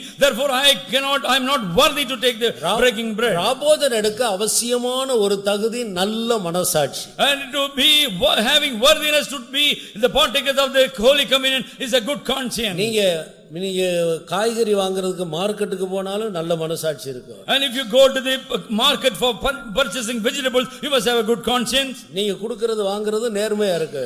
And all your givings and taking must be correct. கத்திரிக்காய் அளந்து போட்டுக்கிட்டு அந்த பக்கம் திரும்பும்போது 2 கத்திரிக்காய் எடுத்து உன் பைக்குள்ள போட்டு வந்தா நல்ல மனசாட்சி எங்க இருக்கும்? How you will have vouch a good conscience? Suppose when the brinjal has been weighed and you take 2 more for you. இதுக்கு ஒரு சுத்திகரிப்பு கூட்டம் வச்சு அந்த கூட்டத்துல எழுப்பி நான் மார்க்கெட்டுக்கு போகும்போது 2 கத்திரிக்காய், அது வரைக்கும் சத்தமா சொல்லுவாங்க, 2 கத்திரிக்காய் திருடி பையில போட்டு மெதுவா சொல்றாங்க. இதுக்கு ஒரு நல் மனசாட்சியை உண்டாக்குறதுக்கு ஒரு சுத்திகரிப்பு கூட்டம். And to make a good conscience, they will come to the sanctification meeting and say, oh, in the marketing place, out of the brinjals I took for myself very slowly. மார்க்கெட்டுக்கு போனாலும் நல் மனசாட்சி நமக்கு தேவை. In marketing place also we must have a good conscience. A good conscience while at home. நீங்கள் வேலைக்கு போனாலும் நல் மனசாட்சி தேவை. Even in the offices you must have a good conscience. எந்த இடத்திலேயும் நல் மனசாட்சியை நாம் ஜாக்கிரதையாய் காத்துக்கொள்ள வேண்டும். Very very prudently we must keep for the good conscience with us. சுத்திகரிப்பு கூட்டத்துக்கு வர முடியாத சந்தர்ப்பம் வந்தாலும் ராபோஜனம் எடுக்கிறதுக்கு தடை இருக்காது. And suppose you are not having a privilege to come to the sanctification meeting, but you will not be refraining from taking the Holy Communion. நான் ஒரு தேசம் என்று அழைக்கப்பட வேண்டும். And we must be called God's own land. இவர்கள் என் ஜனம். And they are my people. யோபு காலத்திலே இந்த பிசாசு பூமி எங்கு சுற்றி வந்து ஆண்டவரிடத்தில் வந்தது. And the devil was walking every place around the world and comes to God's presence. எங்க இருந்து வருகிறாய்? Where are you coming from? சுற்றி திரிந்து வருகிறேன். And I am wandering every place. ஆண்டவர் கேட்கிறார், என் தாசன் ஒருவன் இருக்கிறான், அவன் மேல கவனம் வைத்தாயா? Are you socketed your eyes upon my servant called Job? உலகத்தில் இருக்கிற அத்தனை பேரை பற்றி ஆண்டவருக்கு விஷயம் இல்லை, அவருடைய தாசன் யோபின் மேல தான் அவர் கவனம் வைத்தார். And God was not considering about all the inhabitants of the world. God had all carefulness connected with the Job, God's own person.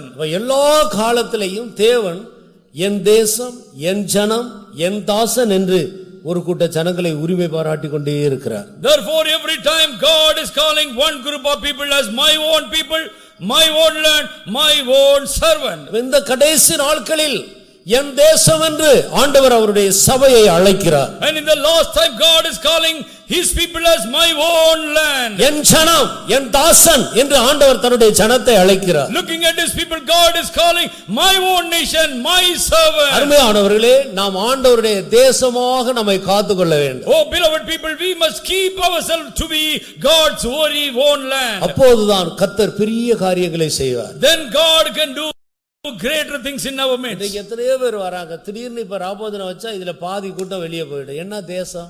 நீ ஆண்டவருடைய தேசமா? So many people are congregating now. Suppose we are having a Holy Communion right, half of the people shall be going. Are you called to be land? இன்றைக்கு மனுஷகுமாரனுடைய மாம்சத்தை புசித்து இரத்தத்தை பானம் பண்ண ஆயத்தமா இருக்கிறவர்கள் உட்காருங்கன்னா பாதி பேர் எழுப்பி போயிடும். உட்கார சொன்னா எழுப்பி போறாங்க. And suppose if I say people are having worthiness to be partakers of the flesh and blood of Jesus Christ, half of the congregation shall go. எத்தனை வருடம் இந்த சபையில விசுவாசியா இருந்து என்ன பிரயோஜனம்? And how so long you are in the believer of the church, what is the use of you? நாம் கர்த்தருடைய தேசமாய் நம்மை காத்துக்கொள்ள வேண்டும். And we must keep ourselves to be God's own land. இதை ஒரு எச்சரிப்பாக சபைக்கு அறிவிக்கிறார். And God is declaring this one to be a voice of admonishing. இந்த வாரம் இருக்கிற கூட்டங்களிலே வந்து கலந்து கொண்டு ஆழமாய் தங்களை சுத்திகரித்து சனிக்கிழமை இரவு உள்ள ராபோஜன கூட்டத்திலே என் ஜனம் என்று ஆண்டவர் அழைக்கப்பட பாத்திரவான்களாய் மாற்றிக்கொள்வோமா? And let us transfigure ourselves to be God's very own land and duly taking part in all the sanctification meeting and getting ready for the Holy Communion. என் ஜனங்கள் ஒருபோது வெட்கப்பட்டு போகிறதில்லை என்று ஆண்டவர் அப்பொழுதுதான் அந்த வாக்குத்தத்தத்தை அவர்களுக்குள்ள நிறைவேற்றுவார். Then God shall fulfill his promise saying, my people shall not be put to shame. ஆண்டவருடைய ஜனமாக நம்மை காத்துக்கொள்ள வேண்டும். And we must keep ourselves to be God's own people. தேசமே பயப்படாதே. Oh, fear not, my land, God says. இந்த அனுபவத்தில் தன்னை காத்துக் கொள்ளுகிறவர்களை பார்த்து ஆண்டவர் சொல்லுகிறார், பயப்படாதே. And the people those are keeping this experience, God says, fear not, my people. நாம் முதலாவது நம்மை ஆண்டவருடைய தேசமாக காத்துக்கொள்ள வேண்டும். இரண்டாவது நாம் ஒன்றுக்கும் பயப்படவே கூடாது. Firstly, we must keep ourselves to be God's own land.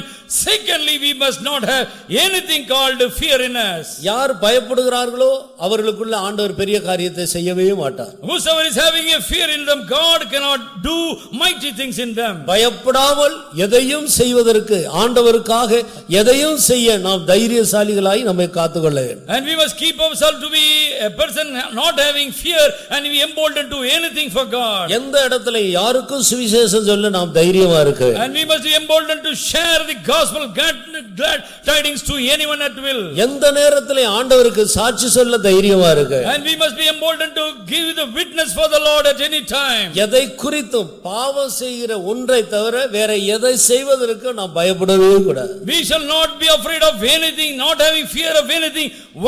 Only do sin only we must have fear. நீங்கள் ஆழ்ந்த அனுபவம் உடையவர்களோ கொஞ்சம் அனுபவம் உடையவர்களோ அது யாரா இருந்தாலும் சரி, பெரியவர்களோ சிறியவர்களோ, பயம் இருக்கிற இடத்துல ஆண்டவர் கிரியை செய்ய மாட்டார். And maybe you are very great or aged or very small, but when there is a fear, God cannot work in that sphere. ஆண்டவர் தீர்க்கதரிசிக்கு சொன்னார், நீ அவர்களுடைய முகத்துக்கு முன்னால பயப்படாத.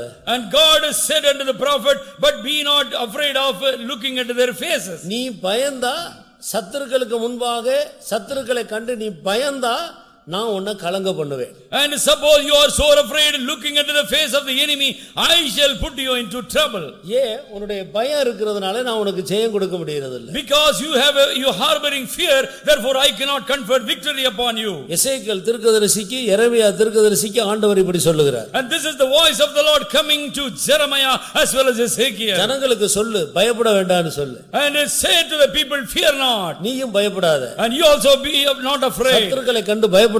Not looking into the enemy and be பாவத்தை afraid. கண்டு பயப்படாத. But don't look into the sin and be afraid of. பாவத்துக்கு விரோதமா எதிர்த்து நில். And resist the devil or the sin. நான் உன்னோடு இருப்பேன். I shall be with you. வியாதியை கண்டு பயப்படாத. Don't be perturbed connected with the sickness. மனிதர்களுடைய எதிர்ப்பு சக்தியை கண்டு பயப்படாத. Do not look into the vehement resisting of men. நீ பயப்படாமல் நின்றால் நான் உனக்காக கிரியை செய்வேன். Fearlessly, if you are able to stand forth, I am going to work for you. கர்த்தர் பெரிய காரியங்களை செய்ய வேண்டுமானால் நீ பயப்படக்கூடாது. If God has to do greater things for you, you must not have fear in you.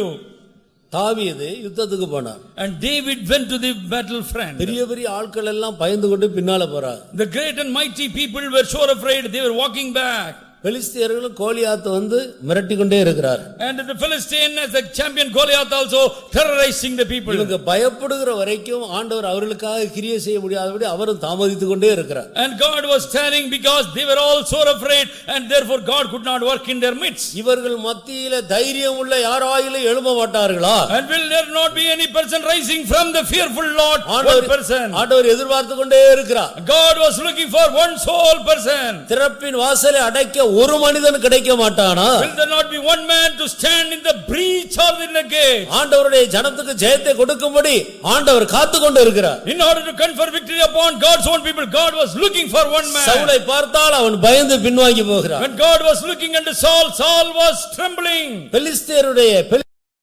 அந்த பெலிஸ்தியன் ஆகிய கோலியாத்தனுடைய முரட்டு வார்த்தைகளை, மிரட்டுகிற வார்த்தைகளை கேட்டு பயப்படுகிறான். And looking and hearing unto the terrorizing voice of Goliath, the Saul and the king was so afraid. தாவீதுடைய அண்ணன்மார்கள் எல்லாம் பயந்து பின்வாங்கி போகிறார். Elderly brother of David also they were afraid of. எல்லா போர் சேவர்களும் பின்வாங்கி போகிறார். All the soldiers they were drawing back from the battlefront. சவுலோடு கூட இருக்கிற மெய் காவலர்கள் எல்லாம் பயப்படுகிறார். The bodyguards of Saul also were so afraid. ஆண்டவர் காத்துக்கொண்டே இருக்கிறார். But God was awaiting for one man. தைரியசாலி ஒருவன் இல்லையே. Yet there is no encouraged or bold person. எல்லாருக்குள்ளேயும் ஒரு கலக்கம் உண்டாகிறது. But all people were so afraid. ஏனென்றால் ஆனால் அவர்கள் பயப்படுகிறார். Because they had the harboring fear in them. அதன் மத்தியிலே ஒரு தாவீது இந்த சத்தத்தை கேட்டு எழும்புகிறார். And in the midst of them David was a boy, but he was raising up against for God. சிறு பையன். He was a lad. ஆனா அவனுக்குள்ள இருந்த அந்த தைரியம் ஒரு பெரிய கோலியாத்தை விட பெரியதாக இருந்தது. But the boldness what he was harboring within himself is greater than the stature of Goliath. ஆண்டவருக்கு ஒரு கல்லு போல தாவீது கிடைத்து விட்டார். And David became a pebble in the hand of God. வாள வயதின் குமாரர்கள் பலவான் கையில இருக்கிற அம்புகளுக்கு ஒப்பா இருக்கிறார். The young men are going to be like the arrows in the hands of the mighty man. விவாகத்துக்கு முன்னாலே தாவீதை கொண்டு கர்த்தர் செய்த காரியங்களில் ஒன்றுதான் இது. And this is one of the activity of the Lord before he was married. கர்த்தருக்கு ஸ்தோத்திரம். Praise be to the name of the Lord. உடனே அந்த தாவீதை கர்த்தர் கரத்தில் எடுத்துக்கொண்டார். Immediately God took hold of the hand of David. அந்த ஒரு மனுஷன் மூலமாய் அன்றைக்கு இஸ்ரவேலருக்கு பெரிய ரட்சிப்பை கொடுத்தார். And great salvation came into the whole of Israel through this whole man. சிங்க கெபிக்குள்ள போக தானியேல் பயந்திருந்தா அன்னைக்கு சிங்கங்களின் வாய் கட்டப்படாது. And that day the mouths of the lion cannot be bound by God if Daniel was afraid of the lion's den. அக்கினியில போக Shadrach Meshach Abednego பயந்திருந்தால் கர்த்தர் அக்கினியின் உக்கிரகத்தை அவிக்க மாட்டார். And God cannot quench the fire of the furnace if Shadrach, Meshach, Abednego are perturbed looking into the fire. நீங்கள் வியாதி வரும்போது பயந்து மருத்துவர்களை தேடி போனால் கர்த்தர் உங்களுக்கு பெரிய காரியத்தை செய்ய முடியாது. God cannot do great and mighty things in your life if you are so afraid of your sickness and go swiftly to the doctor. தேசமே பயப்படாதே. Oh my Lord, fear not, God says. ஆண்டவர் தன்னுடைய ஜனத்தை பார்த்து சொல்லுகிறார், ஒன்றுக்கு நீ பயப்படாதே. And looking at his own people, God says, fear not for anything. நான் இருக்கிறேன், பெரிய காரியங்களை செய்வேன். I am here, I shall do mighty things for you. ஒரு நிமிடம் எல்லாரும் கண்களை மூடு. For one moment just shut your eyes. நான் இனி பயப்பட மாட்டேன்னு ஒரு தீர்மானம் பண்ணி ஆண்டவரிடத்துல சொல்லுவா. And make a decision, firm decision, say to the Lord, I shall not be afraid of. பைபிளை எடுத்து வைக்காதீங்க, கூட்ட முடியல. Do not close up your Bible. ஆண்டவர் சொல்லுகிறார், பயப்பட மாட்டேன்னு ஒரு தீர்மானம் எடுக்க. And God says, make a decision, I will not be afraid of anything. எல்லாரும் கண்களை மூடு. All of you shut your eyes. கைகளை உயர்த்துங்க. And raise up your arms. ஆண்டவரே, இனி நான் ஒன்றுக்கு பயப்படவே. Lord, I will not be afraid of anything anymore. பாவம் செய்கிறதை தவிர வேற ஒன்றுக்கு பயப்பட மாட்டேன். Save to commit sin only and save anything I will not be afraid of. இன்றைக்கு எத்தனையோ வாலிபர்களை பிசாசு பாவம் செய்ய தைரியசாலிகளாய் மாற்றுகிறார். And today the devil is prompting many young people to swiftly do some sinning. ஆண்டவரிடத்தில் சொல்லுங்க. And speak to the Lord. கர்த்தாவே, நான் இன்று ஒன்றுக்கு பயப்பட மாட்டேன். Lord, I will not be afraid of anything. நான் உன் பக்கம் நிற்பேன். I shall stand by your side. நீங்கள் இருதயத்திலிருந்து அந்த வார்த்தையை சொல்லி பாருங்கள். And within your heart come out this word. நான் இயேசுவின் பக்கம் நிற்பேன். I shall stand by the side of Jesus. ஆண்டவரே, நான் உன் பக்கம் நிற்பேன். Lord, I shall be standing by your side. இனி நான் பயப்பட மாட்டேன். I shall not be afraid of. நீர் எனக்கு பெரிய காரியங்களை செய்ய வேண்டும். You have to do greater things for me.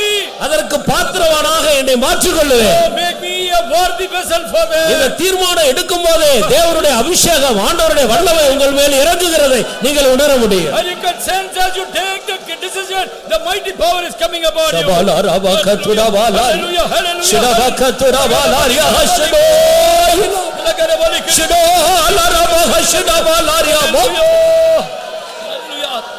இயேசுவே, நான் உம்முடன் வாழ்விலும் மாத்தாழ்விலும் இருளிலும் ஒளியிலும் ஏகுவே.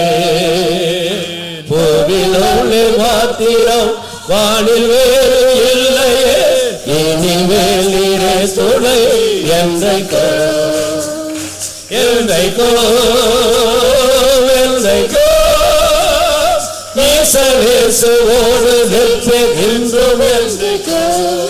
போசுவேன் ஜெபத்தினால், பாடுவேன் சந்தோஷத்தில், போற்றுவேன் கஷ்டத்தில் என்றைக்கோ என்றைக்கோ என்றைக்கோ. எல்லாரும் பாடுங்க, எல்லாரும் கை தட்டி வாய்ப்பு பாடுங்க.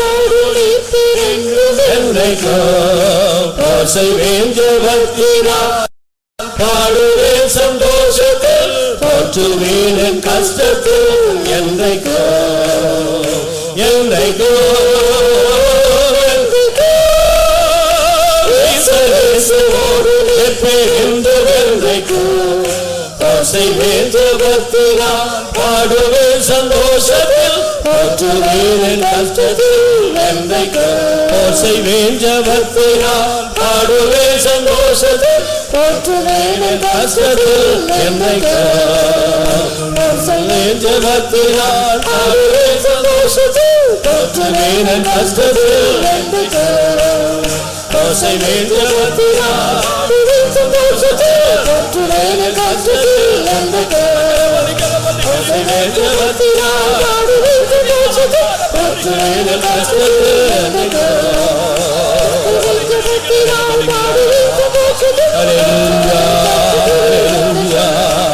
Hallelujah, hallelujah, hallelujah, hallelujah, hallelujah, hallelujah, hallelujah, hallelujah, hallelujah. அடுத்ததாக நாம் செய்ய வேண்டிய இன்னும் ஒரு காரியத்தை சொல்லி முடிக்க விரும்புகிறேன். I want to conclude by saying the last third deed. முதலாவது நம்மை ஒரு தேசமாய் காத்துக்கொள்ள வேண்டும். Firstly, we must keep ourselves to be God's land. சபையோடு கர்த்தருடையோடு ஊழியர்களோடு நம்முடைய ஐக்கியத்தை ஜாக்கிரதையாய் காத்துக்கொள்ள வேண்டும். Very, very carefully we must knit ourselves with God, with the word of God, with servants of the Lord in the church. அந்நியோன்ய ஐக்கியம் மிக மிக அத்தியாவசியம். The fellowship with the saints are very, very important. முப்பிரி நூல் சீக்கிரம் அறாது. The three-core cord is not quickly broken. சகோதரர்கள் ஒருமித்து வாசம் பண்ணுவது எத்தனை நன்மையும் இன்பமுமாக இருக்கிறது. How much goodly and pleasant for brethren to dwell together in unity. கர்த்தர் அங்கே ஆசீர்வாதத்தை வருஷிக்க பண்ணுது. And God shall enrich his blessings to be showered upon. இரண்டாவதாக நாம் எதற்கும் பயப்படவே கூடாது. Secondly, we must dispel fear in everything. மூன்றாவதாக மகிழ்ந்து களிகூரு. Thirdly, we must be glad and rejoice. இதை எப்போது தேவனுடைய பிள்ளைகள் செய்ய வேண்டும். This we got to do at all times, we the people. மகிழ்ந்து களிகூரு. We must be glad and be rejoicing. இந்த இடத்துல தான்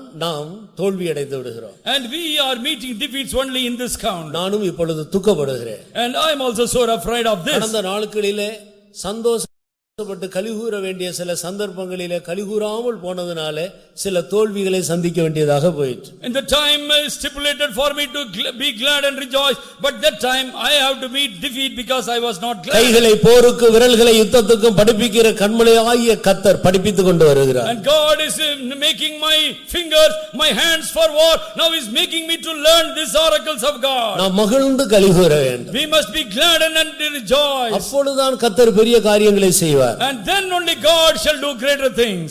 ஒரு வியாதி வந்து விட்டது என்று வைத்துக் கொள்ளுங்கள். Consider there is a sickness on me. எப்படியோ யாரோ உங்க சொந்தக்காரங்க ஒரு டாக்டரா இருந்து வந்து அதை டெஸ்ட் பண்றாங்க. And one of our relative was a doctor and he is testing or diagnosing me. அது கேன்சர்னு சொல்லல, கேன்சர் போல இருக்குதுன்னு சொல்றாங்க. Suppose they do not diagnose it to be cancer, but something like cancer they say. உடனே பயம் வந்துடுது. And immediately we are put to fear. அந்த பயமே நமக்கு அது கேன்சர் வியாதியா மாற்றி விடுகிறது. This fear it is going to make us to have the cancer always.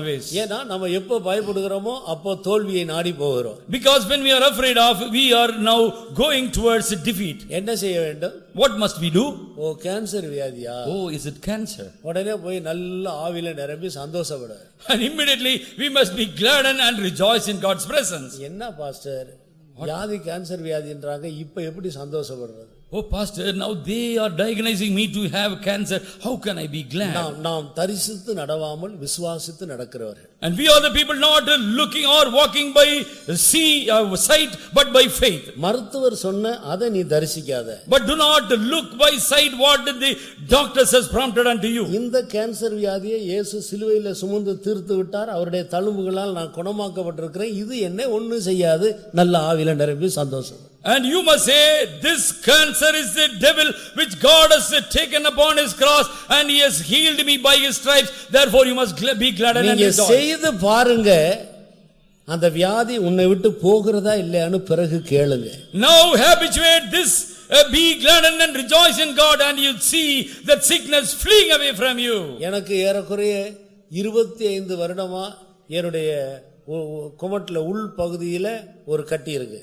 And for 25 years I had a swelling within my mouth. எத்தனையோ சந்தர்ப்பத்துல பிசாசு அதுல வலியை கொண்டு வந்துட்டு திடீர்னு இது கேன்சர் ஆக போகுது, இது இவ்வளவு பெருசா ஆயிடும், நீ எப்பவும் வாயை மூடாம இப்படியே திறந்துகிட்டு இருக்கணும், அப்படி இப்படின்னு பயமுறுத்தி இருக்கிறோம். Many times for 25 years the devilkin was prompting and saying you have to keep your mouth ajar open, you cannot close, you cannot do anything. கர்த்தருடைய கிருபையினால அந்த நேரத்துல எல்லாம் நான் அதுல கையை வைத்து நான் கர்த்தருடைய நாமத்தினால அதை அதட்டி இம்மட்டும் நில், இதற்கு மிஞ்சி வராதே, உன் பெருமை இதோடு அடங்க கடவுதுன்னு சொல்லிக்கொண்டே வருகிறேன். But by the mercies and grace of God, I used to put my fingers there. I used to say, be thus far, do not show forth your pride and be abated, I used to say. கர்த்தராகிய இயேசு கல்வாரியில உன்னை நாசம் பண்ணி விட்டார். And my Lord Jesus Christ crushed your head upon the Calvary's cross. உன் தலையை நசுக்கி விட்டார். And he crushed your head upon the cross. நீ என்னை மேற்கொள்ள முடியாது. You can never prevail upon me, I used to say. இப்படியே சொல்லி சொல்லி 25 வருஷமா அப்படியே தட்டி வச்சிரு. And 25 years, yeah, I have tapped upon his head, this devil. அதனால ஒரு ஊழியமும் பாதிக்கப்பட இல்லை. And because of this, that no ministry was hindered. என் பலவீனத்தில் என் பலன் பூரணமாய் விளங்கு. And in all my infirmities, God's strength was proving gone with his strength. என்னை குறித்து மேன்மை பாராட்ட வேண்டுமானால் என்னுடைய பலவீனங்களை குறித்தே அல்லாமல் மேன்மை பாராட்ட ஒன்று இல்லை. And if I have to boast upon, I have only infirmities to be pride of. ஏன் பலவீனத்தை குறித்து மேன்மை பாராட்டுகிறோம்? And why we rejoice over our infirmities? இந்த கட்டிய குறித்து ஏன் மேன்மை பாராட்டுகிறோம்? Why concerning this swelling? அது இருக்கிறதுனால ஆண்டவருடைய வல்லமையை அனுபவிக்க முடிகிறது. And because the swelling is there, therefore I can taste and enjoy the power of God. கர்த்தருடைய வல்லமையை விளங்க செய்ய முடிகிறது. And I can express the power of the Lord in that bond. ஆனபடியால் தேவனுடைய பிள்ளைகள் மகிழ்ந்து களிகூர வேண்டும். Therefore people of the Lord must be glad and rejoice. நாம் தரிசித்து நடவாமல் விசுவாசித்து நடக்கிறவர்கள். Because we walk not by sight, by faith. அப்ப என் வியாதியை இயேசு சிலுவையிலே சுமந்து தீர்த்து விட்டார், இது ஒரு விசுவாசம். And there is a faith that my sickness Jesus carried upon his cross. அப்ப இப்படி ஒரு விசுவாசம் இருந்தா நாம் ஏன் பயப்பட வேண்டும்? Suppose if we have such type of faith, why should we afraid of? Pastor டானை அவருடைய கிளாஸ்மேட் இன்ஜினியரா படிக்கும்போது அவருடைய கிளாஸ்மேட்டா இருந்தவர் 40 வருடத்துக்கு பிறகு மறுபடியும் சந்தித்து நீ டானான்னு சொல்லி கேட்டு ஒரு கூட்டத்தில் ரெண்டு பேரும் ஒருவர் மீட் பண்ணி அறிமுகமாகி கொண்டார். Pastor Don was there in US and one of his colleague who was studied with him, after 40 years he met him and he asked him, you are the same Don Spires? அவர் ஒரு doctor, இவர் ஒரு engineer. And that person was a doctor and he was an architect. அப்ப அவரு பாஸ்டருடைய கையை பார்த்துட்டு, Don நீ ரொம்ப பலவீனமா இருக்கிற, இன்னொரு 6 மாசத்துக்குள்ள நீ இறந்து போயிடுவ அப்படி. And that doctor said to Pastor Don, you are so feeble and they had weakness, therefore you shall die within 6 months. அமெரிக்காவிலே ஒரு பேர் போன ஒரு doctor. He was a very renowned physician at the US. அவர் சொன்னதெல்லாம் அப்படியே நடக்கும். And whatsoever he will say, that shall come to pass. கர்த்தருக்கு ஸ்தோத்திரம். Praise be to the name of the Lord. இப்படி சொன்ன உடனே சாதாரணமா என்ன செய்வாங்க? Normally if this is the way they report, what a person will do? பயம் வந்துரும், 6 மாசத்துக்குள்ள செத்துருவானான்னு பயந்து அந்த பயத்துல 3 மாசத்துல செத்துருவாங்க. 6 months is the time given by the doctor, but because of the fear he has to die within after 3 months. இவர் தரிசித்து நடக்கிறவர் இல்லை, இவர் விசுவாசித்து நடக்கிறவர். He was not walking by sight, but he was a believer. இப்படி சொன்ன உடனே அந்த டாக்டருடைய கையை பிடிச்சுக்கிட்டு பாஸ்டர் டான் அவர் ஏற்கனவே நல்ல உயரமா ஒரு குதிச்சு ஹல்லேலூயான்னு சொன்னாரு. But immediately pastor got a great joy. He took hold of the doctor's hand and he was a very lofty person, so he jumped and he said, shouted hallelujah. அந்த என்ஜினியருக்கு அந்த டாக்டருக்கு ஒண்ணு விளங்கல. நம்ம சொல்றது டானுக்கு புரியல போல இருக்கு. நான் சொல்றது உனக்கு விளங்குதா? இன்னும் 6 மாசம் தான் நீ இருக்க போற, உன் பாடி கண்டிஷன் அவ்வளவு மோசமா இருக்கு, நீ சீக்கிரம் சாக போறேன்னு சொன்னார். And he thought because he was jumping forth and shouting forth hallelujah, he was not understanding. Therefore doctor was again playing back saying, you are going to die within 6 months. அவர் முன்னால குதிச்சதை விட இன்னும் கொஞ்சம் ஒரு அரை அடி அதிகமா குதிச்சு மறுபடியும் ஹல்லேலூயான்னு சொன்னார். And again our Pastor Don jumped furthermore and he shouted forth hallelujah. அவருக்கு விலகல, பைத்தியம் முடிச்சிருச்சு போல. And he thought now pastor has now become eccentric. அப்பதான் பாஸ்டர் டான் அவருக்கு சுவிசேஷம் சொன்னார். Then Pastor Don gave the good tidings. நான் இன்னும் 6 மாசத்துக்குள்ள என் இயேசுவுடைய முகத்தை காண போகிறேன். Oh, according to your version, within 6 months time I am going to behold my Lord to whom I love. அந்த சந்தோஷம் தாங்க முடியாம தான் குதிக்கிறேன். I am jumping because of joy. I am going to meet my Savior. ஆனபடியால் நீ மகிழ்ந்து களிகூரு. Therefore you must be glad and rejoice. யாராச்சும் உங்களை பார்த்துட்டு ஐயோ உங்களுடைய முகம், உங்களுடைய காது, உங்களுடைய பல்லு இதெல்லாம் பார்த்தா நிலவரம் ரொம்ப மோசமா இருக்கு, எனக்கு நைட்டே ஏதாவது ஆகும் போல தெரிஞ்சா நல்லா குதிங்க. If suppose somebody is looking at your limbs, your cheek and say that within night itself you will go, that means you must get infilling and rejoice. கர்த்தருக்கு ஸ்தோத்திரம். Praise be to the name of the Lord. இப்போ சமீபத்தில் நான் pastors மீட்டிங்கு போயிருந்த போதும் இங்கேயும் சில விசுவாசிகள் ரொம்ப நாளைக்கு பிறகு பார்த்தவங்க எல்லாரும், ஐயோ பாஸ்டர் நீங்க என்ன பாஸ்டர் இவ்வளவு கருப்பா போயிட்டீங்கன்னு சொன்னார். When I visited pastor's meeting also, many believers here also said, Pastor, you have become black. அப்ப நான் கேட்டேன், நான் உங்களை விட கருப்பான்னு கேட்டேன். And I said, அவர் ரொம்ப கருப்பா இருக்கிறார். and he was black, but whether I am blacker than you? கர்த்தருக்கு ஸ்தோத்திரம். Praise be to the name of the Lord. கருப்பா இருந்தாலும் நான் அழகா இருக்கிறேன். And although I am pitch dark, but I am having a comeliness in me. நாளுக்கு நாள் இருதயத்துக்குள்ள கர்த்தரை அதிகமாய் நேசிக்க ஆண்டவர் கிருபை கொடுத்தவர். And God is giving me empty number of grace to love him more and more day after day. நீங்க ரொம்ப வெயில்ல சுத்தாதீங்க, அந்த கிரவுண்ட்ல போய் சுத்தி சுத்தி கருத்தே போனீங்க. You are walking so much of walking in the ground and you become dark.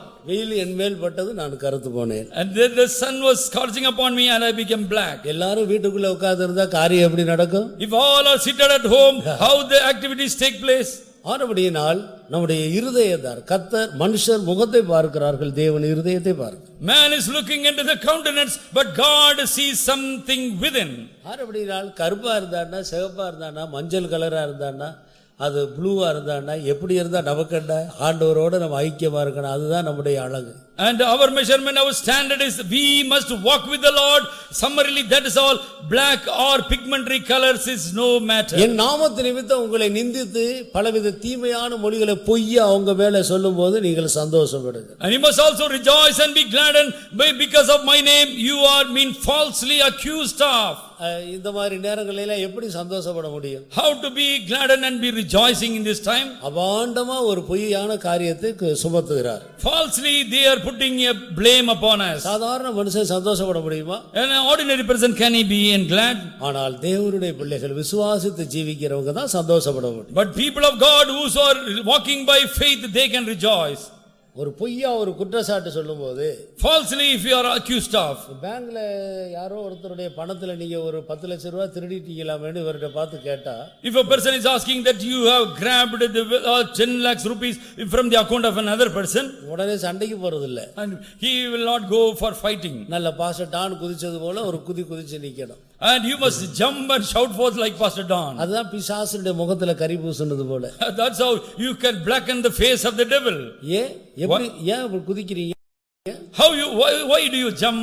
இன்றைக்கு என் கணக்குல பரலோகத்துல பலன் அதிகமாய் சேருது. Today there is a account, there is been a deposit made in my treasure there. கர்த்தருக்கு ஸ்தோத்திரம். Praise be to the name of God. தேவனுடைய பிள்ளைகளுடைய ஒரு நல்ல ஆண்டவர் கொடுத்திருக்கிற ஆயுதம் மகிழ்ந்து கலிகுறது. The great little weapon God gave us, the people of God, is to be glad and rejoicing. அப்ப இது மூணு நம்ம செய்யணும். And we got to do all these three things. நம்ம ஒரு தேசமாய் காத்துக்கொள்ள வேண்டும். Firstly, we must keep ourselves to be God's land. ஒண்ணுக்கு பயப்படக்கூடாது. And we shall not be afraid of anything. எந்த சந்தர்ப்பத்திலும் மகிழ்ந்து கலிகுற. In all circumstances we must be glad and be rejoicing. திடீர்னு உங்களுக்கு ப்ரமோஷன் வர்றதுக்கு பதிலா உங்களை மறுபடியும் கீழே இறக்கி ஒரு போஸ்ட்ல போட்டாங்கன்னு வைத்துக்கொள்ளுங்க. Suppose in order to give you a promotion, but you have been given a demotion or you been downgraded. அங்க போய் அவங்கள பிடிக்கிறது இவங்கள பிடிக்கிறது பெரிய அதிகாரியை பிடிக்கிறது அங்க போறது இங்க ஏதாவது பணமாவது தர பாருங்க பெரிய அவமானமா இருக்கு அப்படி இப்படின்றது இது நமக்கு அவசியமே இல்லை. நாம் கர்த்தரை நம்பி இருக்கிறவர்கள். And we are believing upon the Lord for everything, therefore we need not to go for the helps here there and even to give money or bribe. வீட்ல போய் நல்ல ஒரு பாட்டை எடுத்து வைத்து நல்லா பாடி எல்லாரும் சேர்ந்து ஆவில நிரம்புவோம். And that time we must come to a home, put a mat and with drum beating sing a song. அடுத்த நாள் டபுள் ப்ரமோஷன் ஆண்டவர் கொடுப்பார். And next day God shall give you double promotions. இது இந்த ரகசியம் எத்தனையோ கிறிஸ்தவர்களுக்கு தெரியறது இல்ல. This secrecy is unknown to even Christians. சின்ன காரியம்னா சோர்ந்து போகிறார். And they are getting wearied for small petty things. ஆண்டவருக்காக எவ்வளவு உண்மையா இருந்தே எனக்கு போய் இப்படி ஆகி போச்சேன்னு சொல்லிட்டு கூட்டத்துக்கு வர்றத கூட நிறுத்திறார். And they have stopped coming to the church also saying I was faithful to God but God did not help me. நம்முடைய யுத்தம் மாமிசத்தோட அல்ல. Our battling is not with flesh and blood. யுத்தம் எல்லாம் பிசாசோடு. Our battle is with the devil alone. பிசாசோடு யுத்தம் பண்ற விதம் இப்படிதான். And this is how we have to wage a battle with devil. பயப்படக்கூடாது. Don't be afraid of. நாம இன்னும் ரொம்ப ஐக்கியமா ஆண்டவரோடு கர்த்தருடைய ஊழியர்களோடு சபையோடு ஐக்கியமா இருக்கோம். And with the Lord, with the servants of the Lord, with the fellowship we must have knitted like. மகிழ்ந்து கலிகுற. And thirdly we must be glad and rejoicing. இதெல்லாம் பலமான ஆயுதங்கள். And this is the lethal weapons we are going to have. இது மூணையும் கெடுக்கிறதுக்கு தான் பிசாசு ஏதாயிலும் தொந்தரவு கொடுப்பான். And devil will come only to spoil all the three weapons what we have. அந்த சந்தர்ப்பங்களில் நம்ம இந்த மூணுல இன்னும் அதிகமாக ஸ்திரப்பட வேண்டும். But during the junctures we must be emboldened to go more, crossing all boundaries. கர்த்தர் பெரிய காரியங்களை செய்வார். And God shall perform greater things. நம்ம என்ன சொல்லுகிறோம்? And what do we say? ஆண்டவர் பெரிய காரியம் செய்யட்டும், அப்ப நான் மகிழ்ந்து களிகூறுவேன். And let Lord do this greater thing for me, then I will rejoice. அது நரிக்குறவன் கூட தான் மகிழ்ந்து களிகூறுவான். அதுக்கு நீ என்னதுக்கு தேவையில்லை. Ordinary gypsies also, they will enjoy or be glad and when they receive something. எங்கயாவது ஒரு வீட்ல கல்யாணம் நடந்து நிறைய சாப்பாடு மீதியாகி வெளியே கொண்டு போய் கொட்டுனதை பார்த்துட்டா நரிக்குறதி கூட தான் சந்தோஷப்படுவான். சாப்பாடு இன்னைக்கு நமக்கு நிறைய கிடைச்சு. Suppose after marriage is so much of food has been thrown in the garbage, they will take all the gypsies. அதுக்கு என்னதுக்கு ஒரு பெந்தகோஸ்த விசுவாசியா ஊழியக்காரங்களா ஜீவிக்கணும்?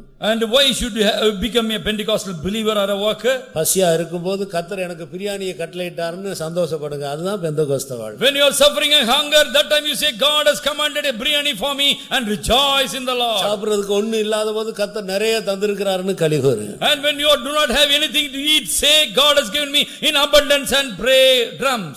கடனா இருக்கா? கடன் வந்து விட்டதா நல்ல மகிழ்ந்து களிகூறுங்க. கர்த்தர் உங்களை கடன் கொடுக்கிறவங்களா மாற்றுவார். And when you are having so much of debts, but rejoice in the Lord, God shall make you a person who is lending. இஸ்ரவேல் ஜனங்கள் எரிகோ கோட்டை தகர்ந்த பிறகு ஆர்ப்பரிக்கல, ஆர்ப்பரித்த பிறகுதான் தகர்ந்தது. The people of Israel, not they rejoiced and they clapped when they ruined the Jericho wall has fallen, but before that பவுலும் சீலாவும் அடைக்கப்பட்டதான சிறைச்சாலை அஸ்திவாரம் அசைந்த பிறகு அவங்க பாடி துதிக்கல, பாடி துதிச்ச பிறகுதான் அசைந்தது. The Paul and Silas, they were not rejoicing or singing hymns for God after the foundations were shaken, but before that. நீங்க மகிழ்ந்து களிகூறுங்க, கர்த்தர் பெரிய காரியம் செய்வார். And firstly you must be glad and rejoice, then God shall do greater things for you. உங்க வீட்ல கடன் இருக்கா? And do you have debts? இனி கடன் வாங்க மாட்டேன்னு தீர்மானம் பண்ணி இன்னைக்கு வீட்ல போய் உங்க மனைவி பிள்ளைகளை கூப்பிட்டு உட்கார வச்சிட்டு நல்லா பாட்டு பாடி ஆவியில நிரம்பி மகிழ்ந்து களிகூறுங்க, கடன் போய்டும். And invite all your family members with wife, be seated in a mat and rejoice and sing songs, then your debt is going to go. கர்த்தர் பெரிய காரியங்களை செய்வார். God shall command greater things for you. உன் விசுவாசத்தின்படியே உனக்காக. And be it so according to your faith. அப்ப மகிழ்ந்து களிகூற விசுவாசம் தேவை. And in order to be glad and rejoice, you need this faith. நடக்காத காரியத்தை நடந்ததாக விசுவாசித்து களிகூற வேண்டும். And you must have faith and you must say this has already come to a fulfillment. வியாதி இருக்கும்போது இல்லாததாக விசுவாசித்து கல்வாரியின் தழும்புகளால் சுகமானதை விசுவாசித்து களிகூற வேண்டும். And when you are having sickness, that itself you say you must believe upon the Calvary's slaying and you will say I am healed. கர்த்தர் பெரிய காரியங்களை செய்வார். For the Lord will do great things. இந்த வசனத்தை விசுவாசிக்கிறவர்கள் கண்களை மூடு. All the people those are believing this word, please shut your eyes. இன்றைக்கு என்னுடைய வாழ்க்கையில் என் குடும்பத்திலே பிள்ளைகள் மத்தியிலே பெரிய காரியங்கள் நடப்பிக்கப்பட வேண்டும். And today greater things must be performed in me, in my family, in my business. விசுவாசிக்கிறவர்கள் கண்களை மூடு. The people those are believing, please shut your eyes. கர்த்தர் பெரிய காரியங்களை செய்ய போகிறார் என்று விசுவாசிக்கிறவர்கள் கண்களை மூடு. And please shut your eyes if you could believe that God is going to do greater things for you. நாம் கர்த்தருடைய பிள்ளைகள். We are children to God. நம்மை ஒரு தேசமாக காத்துக்கொள்ளுவோம். And we are keeping forth as a land for God. நான் இனிமேல் கர்த்தரோடு அவர் சபையில் உள்ள ஐக்கியத்தில் இன்னும் அதிகமாய் உறுதிப்படுவேன். And I shall fortify myself to more and more with the knitted fellowship with the saints and the doctrine. சபையில் உள்ள ஒரு வேலைகள் சபையில் உள்ள காரியங்கள்ல மனப்பூர்வமா உற்சாகமா வந்து நம்மளே உட்படுத்திக் கொள்ள வேண்டும். And we must willingly and voluntarily come and unite ourselves for all the activities of the church. உங்க வீட்ல உங்க மனைவி சமைக்கறாங்க, நீங்க போய் ஹெல்ப் பண்றது நல்லது, தப்பு இல்ல. ஆனா அதனால பரலோகத்துல ஒண்ணும் பலன் கிடைக்காது. Suppose you go and help your wife at home in your household chorus, but there will not be any reward from heaven. ஃபேத்தம்ல வந்து சமைச்சு பாருங்க, பரலோகத்துல கணக்குல பலன் உண்டா? But there shall be reward of recompense if you work and do this service at kitchen in the faith home. இது கர்த்தருடைய வீடு. This is the house of God. நீங்கள் கர்த்தருடைய காரியங்களிலே உங்களை ஸ்திரப்படுத்திக் கொள்ள வேண்டும். And steadfast yourself in the activities of the Lord. தேசமே பயப்படாதே. Oh land, fear ye not. மகிழ்ந்து களிகூரு. And be glad and rejoice. கர்த்தர் பெரிய காரியங்களை செய்வார். For Lord shall do greater things for you. இந்த வசனத்தை விசுவாசிக்கிறவர்கள், the people those are believing this word, கர்த்தர் என்னுடைய சொந்த வாழ்க்கையில, God in my personal life, என் குடும்பத்தில, in my family, N பிள்ளைகளுக்குள்ள, in the midst of my children, என்னுடைய வீட்டில, in my house, என்னுடைய தொழிலில, in my business, என்னுடைய வேலை ஸ்தலத்தில, in my work spot, கர்த்தர் பெரிய காரியங்களை செய்ய போகிறார். God shall command greater things. விசுவாசிக்கிறவர்கள் மகிழ்ந்து களிகூருங்க. The people those who believe, glad and rejoice. Hallelujah, hallelujah.